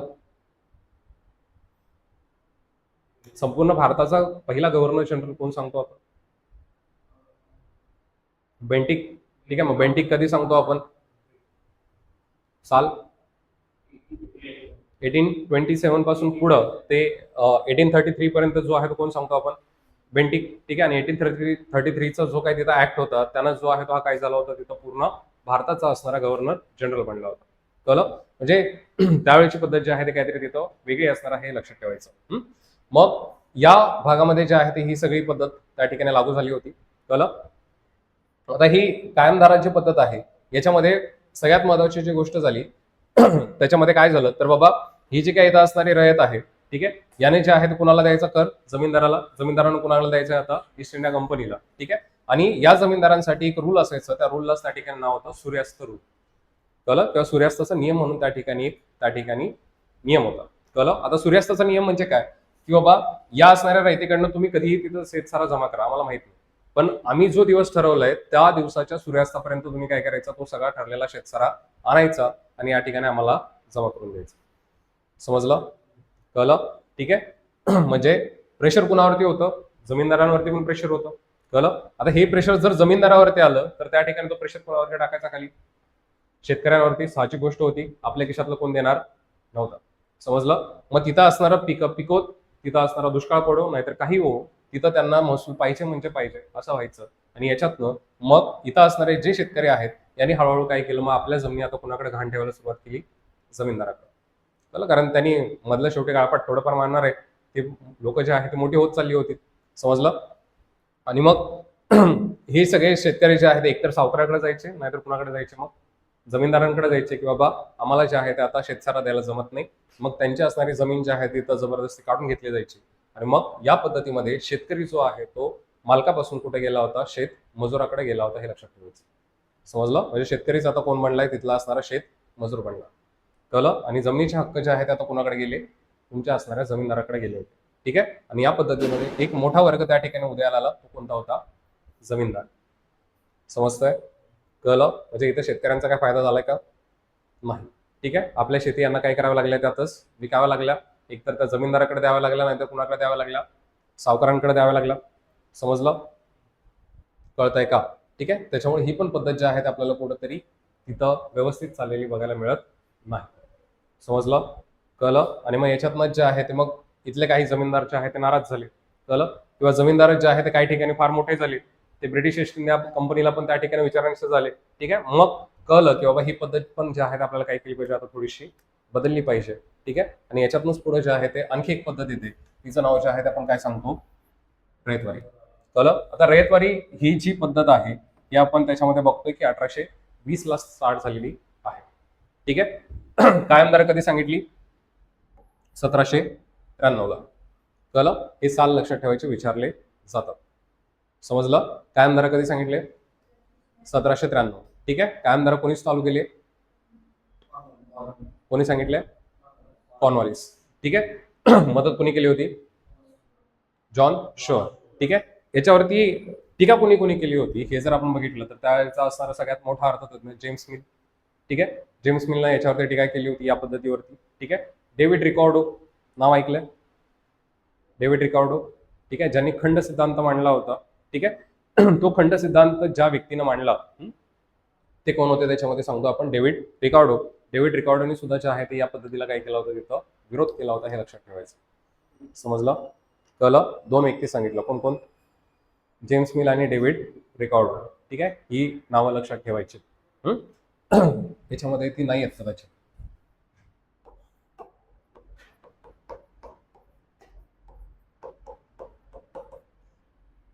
ठीक आहे. डेव्हिड रिकॉर्डो हे नाव लक्षात ठेवायचं, कारण उद्या जाऊन तुम्ही ज्याला इकॉनॉमिक्स मध्ये आंतरराष्ट्रीय काही सिद्धांत त्याच्यामध्ये बघता, त्या सिद्धांतांमध्ये त्या ठिकाणी हे डेव्हिड रिकॉर्डो नाव सुद्धा जे आहे आपल्याला इथे बघायला मिळतं.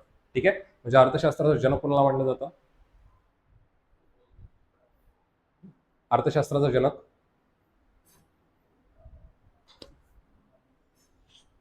इकॉनॉमिक्सचं जनक कोणाला मानलं जातं, ऍडम स्मिथ नावाचा कोणतरी होता ना. हा. सो ऍडम स्मिथ नंतर ऍडम स्मिथनं जे आहे ते एक आंतरराष्ट्रीय भांडवलाचा एक सिद्धांत दिला होता. त्याच्यानंतर पुढं जो सिद्धांत आला होता, ज्या सिद्धांताला खंड सिद्धांत म्हटलं, हा सिद्धांत जो आहे तो कोणी आणला होता, तिथं डेव्हिड रिकॉर्डोनं आणला होता, हे लक्षात ठेवायचं. समजलं.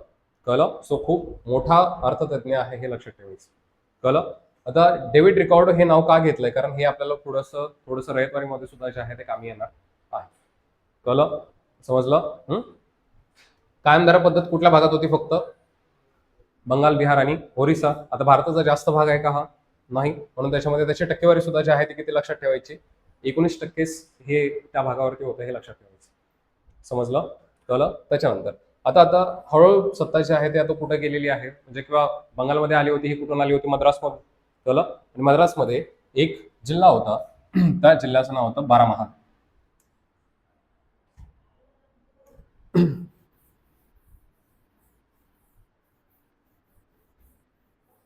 हे समजलंय ना, समजलंय का. ठीक आहे. पद्धत चालू कधी झाले, 1820. ठीक आहे. मद्रास मधला एक जिल्हा आहे, त्या जिल्ह्याचं नाव आपण त्याच्यामध्ये सांगतोय बारामहाल. ठीक आहे. आणि त्या बारामहाल जिल्ह्याचा जो तिथला प्रमुख होता, ज्याचं नाव काय होतं त्याच्यामध्ये, कॅप्टन रीड होतं. समजलं. सगळ्यात पहिल्यांदाची ही पद्धत चालू केली, ही कोणी केली होती, तिथं कॅप्टन रीडनं चालू केली होती, हे लक्षात ठेवायचं. कळलं. आणि मद्रासचा जो शासक होता हा कोण होता, त्याच्यामध्ये थॉमस मनरो. समजलं. पहिल्यांदा एका जिल्ह्यापुरती चालू केली होती, तो त्या जिल्ह्याचं नाव आपण काय सांगतोय, बारामहाल. कळलं. आणि बारामहाल मधून ही हळूहळू आता कुठे गेले, तुमच्या असणाऱ्या पूर्ण मद्रासमध्ये गेली होती, हे लक्षात ठेवायचं. कळलं. आता याच्यामध्ये आपण बघितलं की कायमधारा पद्धतीमध्ये एक वर्ग उदयाला आला, कोणता? जमीनदार. कळलं? इकडे जमीनदार मात्र यांनी काय केले? गायब केले. कळलं? आणि इथं दोनच महत्वाच्या गोष्टी होत्या. एक म्हणजे त्याच्यामध्ये सांगतो आपण ईस्ट इंडिया कंपनी, आणि या ईस्ट इंडिया कंपनीला डायरेक्ट त्या ठिकाणी जी गोष्ट द्यायची होती किंवा महसूल द्यायचा होता, हा कोणी द्यायचा होता? रयतेनं द्यायचा होता. समजलं? किंवा इथल्या लोकांनी द्यायचा होता, हे लक्षात ठेवायचं. समजलं? कळालं का? ठीक आहे. इकडे किती गोल होते? 3. इकडे किती आले? 2च. ठीक आहे. इकडचा एक कुठला गोल गायब झाला? जमीनदार जे होते इथं आता आपण काढून टाकलेले आहेत. कळलं? कारण जमीनदार काढून टाकण्याची वेळ याच्यासाठी आली की आता शेतकरी जो आहे तो शेतकरी राहिलाच नाही. शेतकरी काय म्हणून तिथं कामाला जायला लागला? आता शेत स्वतःच. ठीक आहे. पण तिथं ते पैसा नाही म्हणून कोणाला द्यावं लागलं? जमीनदाराला. ठीक आहे. आणि तिथं मजुरीसाठी त्याला कामाला जावं लागलं होतं. समजलं? ठीक आहे. त्याच्यामुळे तो वर्ग जो आहे तो तिथं आपण काढून टाकला मधला जमीनदारीचा, आणि इथं फक्त कोण आणलं? रयतवारीची किंवा डायरेक्ट लोकांनी ईस्ट इंडिया कंपनी यांच्यामध्ये जो आहे तो संबंध त्याच्यामध्ये आपण आणला. कळलंय? समजलं का? ठीक आहे. आता ही जी रयतवारी पद्धत आहे सुरुवात कुठून झाली? मद्रास. मद्रासचा कुठला जिल्हा? बारामहाल. आणि तिथला व्यक्ती कोण सांगितलं? Captain Reid. ठीक आहे. आणि पूर्ण मद्रासचा शासक कोण सांगतो आपण? Thomas Munro. ठीक आहे. आता त्यावेळेला ही पद्धत जी आहे ते कुठं कुठं लागू केली? एक तर त्या ठिकाणी तुमच्या असणाऱ्या मद्रासमध्ये होतीच. ठीक आहे. त्याच्यानंतर पुन्हा आपण त्याच्यामध्ये सांगतो कुर्ग. आता कुर्ग म्हणजेच काय? उत्तर कर्नाटकचा जो भाग आपण त्याच्यामध्ये सांगतो, बेळगाव वगैरे. ठीक आहे. या बेळगाव भागालाच काय म्हटलं जातं? कुर्ग म्हटलं जातं, हे लक्षात ठेवायचं. ठीक आहे. म्हणजे कर्नाटकमध्ये सुद्धा ही लागू झालेली आहे. ठीक आहे. पुन्हा त्याच्यामध्ये ही कुठं आलेली आहे? महाराष्ट्र. ठीक आहे. महाराष्ट्रामध्ये त्यावेळेला ही लागू करणारा जो व्यक्ती होता, आता महाराष्ट्र म्हणण्यापेक्षा तिथं आपण काय सांगूया? मुंबई प्रांत. ठीक आहे. मुंबई प्रांतामध्ये पण ही गोष्ट आली. याचं कारण त्या ठिकाणी आपण सांगतो की ही पद्धत आणणारा त्यावेळेचा जो व्यक्ती होता किंवा जो आपल्या इथला शासक होता त्याचं नाव काय होतं? एल्फिस्टन. कळलं? म्हणजे महाराष्ट्रामध्ये लागू करणारा कोण होता? एल्फिस्टन होता, हे लक्षात ठेवायचं. कळलं? आता एल्फिस्टन नाव ऐकलंय का याच्या आधी? ऐकलंय का? आजपर्यंत किमान पुस्तकामध्ये नाही, बाहेर तरी ऐकलंय? कुठं ऐकलंय? स्टेशनला नाव आहे, कॉलेजला नाव आहे. ठीक आहे. तर कॉलेजला नाव देण्याइतपत त्यानं काम केलंय का? हा लक्षात ठेवायचं. 1819 पासून 1827 पर्यंत हा महाराष्ट्रामध्ये जो आहे तो इथं काम करत होता, हे लक्षात ठेवायचं. किंवा महाराष्ट्राचा मुंबई प्रांताचा शासक म्हणून त्यानं काम केलेलं आहे किंवा मुंबईचा गव्हर्नर म्हणून त्यानं काम केलेलं आहे. ठीक आहे. एल्फिस्टनची काही चांगली कामं सुद्धा आहेत. याचं कारण होतं की एल्फिस्टन सुरुवातीला वकील म्हणून त्या ठिकाणी कुठं होता? किंवा राजदूत म्हणून कोणाच्या दरबारात होता? तो पेशव्यांच्या दरबारात होता. त्यानं आपली कामं जी आहे ती इथली जवळून बघितली होती. समजलं? कळलं? आणि त्याच्यामुळं त्याला वाटत होतं की ही रयतवारी आपण लागू करतोय, मान्य आहे. त्यानं ही लागू पण केली. ठीक आहे. पण त्याच्या मनामध्ये आणखी एक पद्धत होती. त्या पद्धतीचं नाव जे आहे ते काय होतं? मौजेवारी. ठीक आहे. बऱ्याचदा आपल्याला विचारलं जातं की एल्फिस्टनला कोणती पद्धत लागू करायची होती? तर ते कोणती सांगतो आपण? मौजेवारी. पण त्याला लागू कुठली करावी लागली होती? रयतवारीच त्याला लागू करावी लागली होती, हे लक्षात ठेवायचं. समजलं? ठीक आहे. आता या वेळेला जे आहे ते किती टक्के भागामध्ये जर का आपल्याला विचारलं की ही सगळी पद्धत जी आहे ती लागू करण्यात आली होती, तर सर्वाधिक सगळ्यात जास्त ठिकाणी ही लागू करण्यात आली होती. ती किती होती? 51%. आणि मग तुमचा असणारा जॉन मिल्स असेल, ठीक आहे, डेव्हिड रिकॉर्ड असेल, या सगळ्यांनीच या पद्धतीला जे आहे ते काय केला होता? तिथं पाठिंबा दिला होता, हे लक्षात ठेवायचं. समजलं? कळलं का? ठीक आहे. आता रयतवारी पद्धतीबद्दल म्हणजे पूर्ण गोष्टीमध्ये सगळ्यात महत्वाची गोष्ट की त्याचा जनक कोण? ठीक आहे. कोण सांगितलं? Thomas Munro. ठीक आहे. दुसरी गोष्ट, याला लागू पहिला कुठल्या जिल्ह्यात केलं होतं? मद्रास मधला बारामहाल. आणि तिथला शासक कोण होता? कॅप्टन रीड होतं. समजलं? ठीक आहे. आता हिस्ट्री म्हटलं की थोडीशी नावं आली. ठीक आहे. नावं आले की थोडंसं आपल्याला जड जातं. ठीक आहे. कारण ही आपली नाही आहेत. ठीक आहे. म्हणजे इथंच जर का सदापिता नाव असतं तर ते पटकन लक्षात राहिलं असतं, कारण आपली नाव आहेत ना ती. ठीक आहे. सदा पांडू विंडो असते तर पटकन कळलं असतं. ठीक आहे. हे रेड बीट आणलं त्याच्यामुळे जरासं आपल्याला ते डोक्यावरनं जातं थोडंसं. ठीक आहे. आता या सगळ्या पद्धतीमध्ये जे आहे सगळ्यात जास्त वापरणारी पद्धत म्हणून त्या ठिकाणी या पद्धतीला बघितलं जातं. महाराष्ट्रातली पद्धत थोडीशी याच्यापेक्षा वेगळी होती, हे लक्षात ठेवायचं. किंवा त्याला थोडंसं डीप मध्ये आपल्याला बघावं लागतं, हे लक्षात ठेवायचं. समजलं? त्याच्यानंतर पुढं तिसरी जी पद्धत आहे कोणती सांगतो आपण? महालवारी.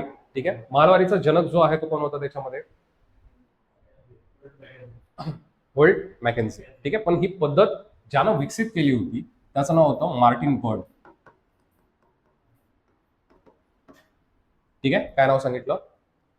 मार्टिन बर्ड नाव सांगितलं. ठीक आहे, ज्यानं विकसित केले त्याचं नाव काय होतं? Martin bird. लागू करणारा कोण होता मात्र? होल्ट मॅकेन्सी आपण त्याच्यामध्ये सांगतो. ठीक आहे, आता महलवारी पद्धतीमध्ये आपण काय केलं? आज आपण बघतो गावामध्ये गेल्यानंतर काही प्रतिष्ठित घराणी असतात. ठीक आहे, आता प्रतिष्ठित घराणी म्हणजे आपण महाराजांच्या काळावरनं त्या गोष्टी तिथे केलं. ठीक आहे, आज पाटील आडनाव आहे. कळलं? आता हे पाटील पहिलं काय होतं? पद होतं, लक्षात ठेवा. कळलं? म्हणजे पाटीलकी आजही गावामध्ये पाटीलकी असते माहिती आहे, पोलीस पाटीलकी. ठीक आहे, सो मग त्याच्यामध्ये तो व्यक्ती कुठल्याही जातीचा असो त्याला पाठीमागं काय लागतं? पाटीलच नाव लागतं. मग कळलं? सो हे पाटील नाव जे आहे ते पहिलं काय होतं? त्याच्यामध्ये पद होतं, सरनोबत. कळलं? हे पद होतं पहिलं. समजलं? आता मग या पद्धतीमध्ये काय केलं जायचं की बाबा जे मालक आहेत, ठीक आहे, हे पूर्ण त्याच्यामध्ये कोण असायचं? त्या असणाऱ्या पूर्ण गावाचा जो आहे तो त्याच्यामध्ये सहभाग असायचा. ठीक आहे, आता रयतवारीमध्ये काय व्हायचं की प्रत्येक व्यक्ती जाऊन कोणाला द्यायचं? ईस्ट इंडिया कंपनीला द्यायचं. ठीक आहे, आता ते सगळ्यांना शक्य व्हायचं का? मग नाही. ठीक आहे, म्हणजे ज्याच्या घरामध्ये आता तरुण कोण नाहीये, ठीक आहे, जे एखादं म्हातारं झालंय, मग ते आपण तिथं जाऊन देऊ शकत होतं का? नाही. मग यांनी काय केलं? थोडंसं सुधारणा केलं आणि सुधारणा केल्यानंतर त्याच्यामध्ये सांगितलं की बाबा गावचा एक प्रमुख बनवा, त्या प्रमुखाकडे सगळा शेतसारा जमा करा आणि तो शेतसारा जो आहे तो कोणाला आणून द्या? आमच्याकडे आणून द्या. कळलं? मग त्याच्यामध्ये ही पद्धत जी आहे ती कुठं दिसते आपल्याला? पंजाब, गंगेचं खोरं. गंगेचं खोरं म्हणजे अवध असेल, पंजाब असेल, हरियाणा असेल, या पट्ट्यामध्ये आपल्याला ही पद्धत बघायला मिळते. कळलं? ठीक आहे, आता श्रेयस अय्यरला एका वेगळ्या नावानं ओळखलं जातं माहिती आहे? श्रेयस अय्यर सध्या त्याला एका वेगळ्या नावानं ओळखलं जातं IPL मध्ये. काय नावानं ओळखलं जातं? कॉमेंट्री ऐकता की नाही? सरपंच म्हणतात त्याला, माहिती आहे ना? सरपंच नाही ऐकलंय? बघत नाही इल्ले? काय सांगताय? त्या हिंदी कॉमेंट्री ऐकत नाही का? तर हिंदी कॉमेंट्रीमध्ये जो कोणी असेल, श्रेयस अय्यरला आजकाल वेगळ्या नावानं ओळखतो, ते म्हणजे सरपंच. ठीक आहे, हरियाणामध्ये ऐकलं तर त्याला तुम्ही सरपंचच म्हणतात सगळे. ठीक आहे, आता तिथं त्याला सरपंच किंवा या नावाला तिथं जास्त महत्व का आहे किंवा श्रेयस अय्यरला सरपंचच का म्हटलं गेलं? कारण हे सरपंच नाव आताच नाही, हे कधीपासून आलंय? तिथं असणारे जे काही तिथं गाव प्रमुख असायचं त्याला काय म्हटलं जायचं? सरपंच. आणि त्या सरपंचाचं काम असायचं की सगळा शेतसारा गावाचा जमा करायचा आणि त्यांना नेऊन द्यायचं. समजलं? म्हणजे त्याला काहीतरी हिस्टॉरिक नेम आहे पाठीमागे, हे लक्षात ठेवायचं. कळलं का? ठीक आहे, म्हणजे इथं आता जे असणारे तिथं लोक असतील, म्हणजे इथं रयतच देते, फक्त काय करायचं? एकाला कोणाला तरी गावातला ते जमा करून द्यायचं आणि ते कोणाकडे तरी नेऊन, म्हणजे ईस्ट इंडिया कंपनीला जे आहे ते जाऊन तिथं जमा करायचं आहे. ठीक आहे, या पद्धतीचा जनक जो आहे तो कोण सांगितलाय? होल्ट मॅकेन्सी. ठीक आहे, पद्धत विकसित मात्र कोणी केली होती? Martin bird. ठीक आहे, हे एक त्याच्यामध्ये लक्षात असू द्या. प्रदेश कोणता सांगितला? पंजाब, अवध, गंगेचं खोरं, हरियाणा. ठीक आहे, होपफुली हे लक्षात राहील. ठीक आहे, ऍटलीस्ट श्रेयस अय्यर तरी लक्षात राहील. राहील ना? काय म्हणतो आपण त्याला आजकाल? सरपंच साहेब म्हणतात त्याला, माहिती आहे की नाही? ऐका रे जरा नीट, फक्त खेळतानाच बघायचं नाही. ठीक आहे. ठीक आहे, कालची मॅच बघितली? काय बघितली? आयुष्यातलं एक खूप मोठं चूक तुम्ही मिस केलं मग. ठीक आहे, म्हणजे रोहित खेळताना असं वाटतच नाही कधी की मॅच संपावी. एखाद्याकडे तो एलिगन्स असतो, त्याच्याकडे आहे तो. ठीक आहे, फक्त एक त्याच्यामध्ये धावती आपल्या असणारी जी रिव्हिजन आपण त्याच्यामध्ये म्हणू. ठीक आहे, ती छोट्याशा खालच्या असणाऱ्या तुम्हाला याच्यामध्ये दिसते. ठीक आहे, की कायमधारा पद्धत जी आहे ती कधी त्याच्यामध्ये लागू करण्यात आली होती? 1793.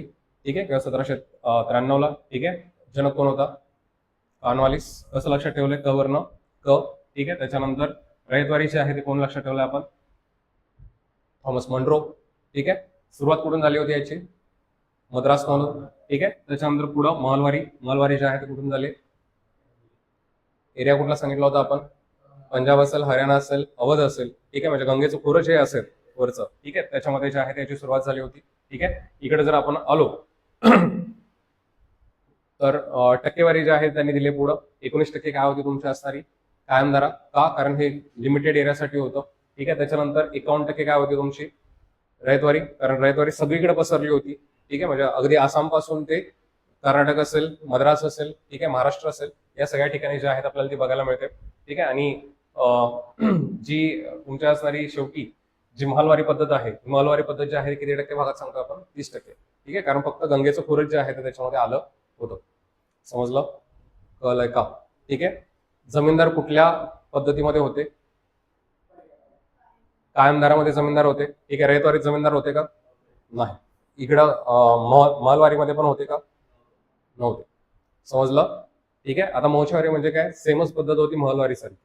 ठीक आहे. ही लागू कोणाला करायची होती? महाराष्ट्रामध्ये ही लागू करायची होती. त्यासाठी एक जो अधिकारी आहे किंवा गव्हर्नर सांगितलं एल्फिन्स्टनला ही लागू करायची होती, पण त्याने केली का? नाही. ही त्याच्या मनातली असणारी पद्धत होती. समजलं? आता हे लागू न करण्यापाठीमागं काहीतरी कारण होतं. ठीक आहे. त्यानं सगळा रिसर्च केला होता. बाबा इथं जर एकाच्याच हातात सत्ता दिली तर इथं जे आहे ते मग तोच तिथं मोठा होतो हे त्याला कळलं होतं. आणि मग गावाचा असणारा जो गावगाडा आहे हा पूर्ण बिघडून जाईल, म्हणून त्याने ही पद्धत केली नाही. त्याने कुठली चालू ठेवली होती? डायरेक्ट रयतवारी. समजलं? कळलं का? म्हणजे क्वेश्चन कसा येऊ शकतो की तुमच्या असणाऱ्या एल्फिन्स्टनला कोणती पद्धत लागू करायची होती? लागू करायची होती म्हटलं तर कोणती सांगायची? मौजेवारी. ठीक आहे. आणि कोणती पद्धत लागू केली होती म्हटलं तर काय उत्तर येणार आहे? रयतवारीच लागू केली. समजलं? कन्फ्युज व्हायचं नाही. कळलं? जे जगाने केलं होतं तेच त्याने घेतलं केलं होतं, एवढं लक्षात ठेवायचं. समजलंय? कळलं? आणि हा मुद्दा महत्वाचा आहे, लक्षात ठेवायचा. एखादा तरी प्रश्न तुम्हाला पडणार आहेच. कळलं? म्हणजे अगदी ते नंदकुमारवरती खाली गेलेले आहेत. तर मग आपल्याला ती गोष्ट माहित पाहिजे. ठीक आहे. थोडंसं महाराष्ट्रातली जी पेशवेकालीन त्याच्यामध्ये असणारी रयतवारी होती, ठीक आहे, हे थोडंसं आपलं राहिलंय. पुढच्या लेक्चरला आपण त्याच्यामध्ये कव्हर करूया. ठीक आहे. म्हणजे तिथं फक्त 2-3 नावं तुम्हाला एक्स्ट्रा येतील. एक प्रिंगल नावाचा कोणतरी येईल. ठीक आहे. आता हा प्रिंगल कोण होता? तर तुमचा जो डेव्हिड रिकॉर्ड मगाशी मी सांगितलं कोण होता? हा अर्थतज्ञ होता. त्याचा एक शिष्य होता, त्याचं नाव काय होतं? प्रिंगल. आणि हा रॉबर्ट प्रिंगल जो आहे तो तिथं पुण्याचा असिस्टंट कलेक्टर म्हणून जे आहे त्याच्या एल्फिन्स्टननं काय केली होती? नेमणूक केली होती. ठीक आहे. आणि यानं जो तुमच्या असणारा डेव्हिड रिकॉर्ड आहे याचा खंड सिद्धांत पुण्यामध्ये पहिल्यांदा लागू करायचा प्रयत्न केला होता. ठीक आहे. आणि तो कोणत्या तालुक्यामध्ये लागू करायचा प्रयत्न केला होता? तर इंदापूर तालुक्यामध्ये त्यानं पहिल्यांदा हा प्रयोग केला होता. समजलं? इंदापूर आणि पाबळ अशा 2 ठिकाणी जे आहे त्यानं हा प्रयोग केला होता. समजलं? म्हणजे फक्त ही 2-3 नावं पुन्हा एक्स्ट्रा आपल्याकडे ऍड होतील, एवढंच लक्षात ठेवायचं. समजलं? क्लिअर आहे? ठीक आहे. थांबूया. चलो.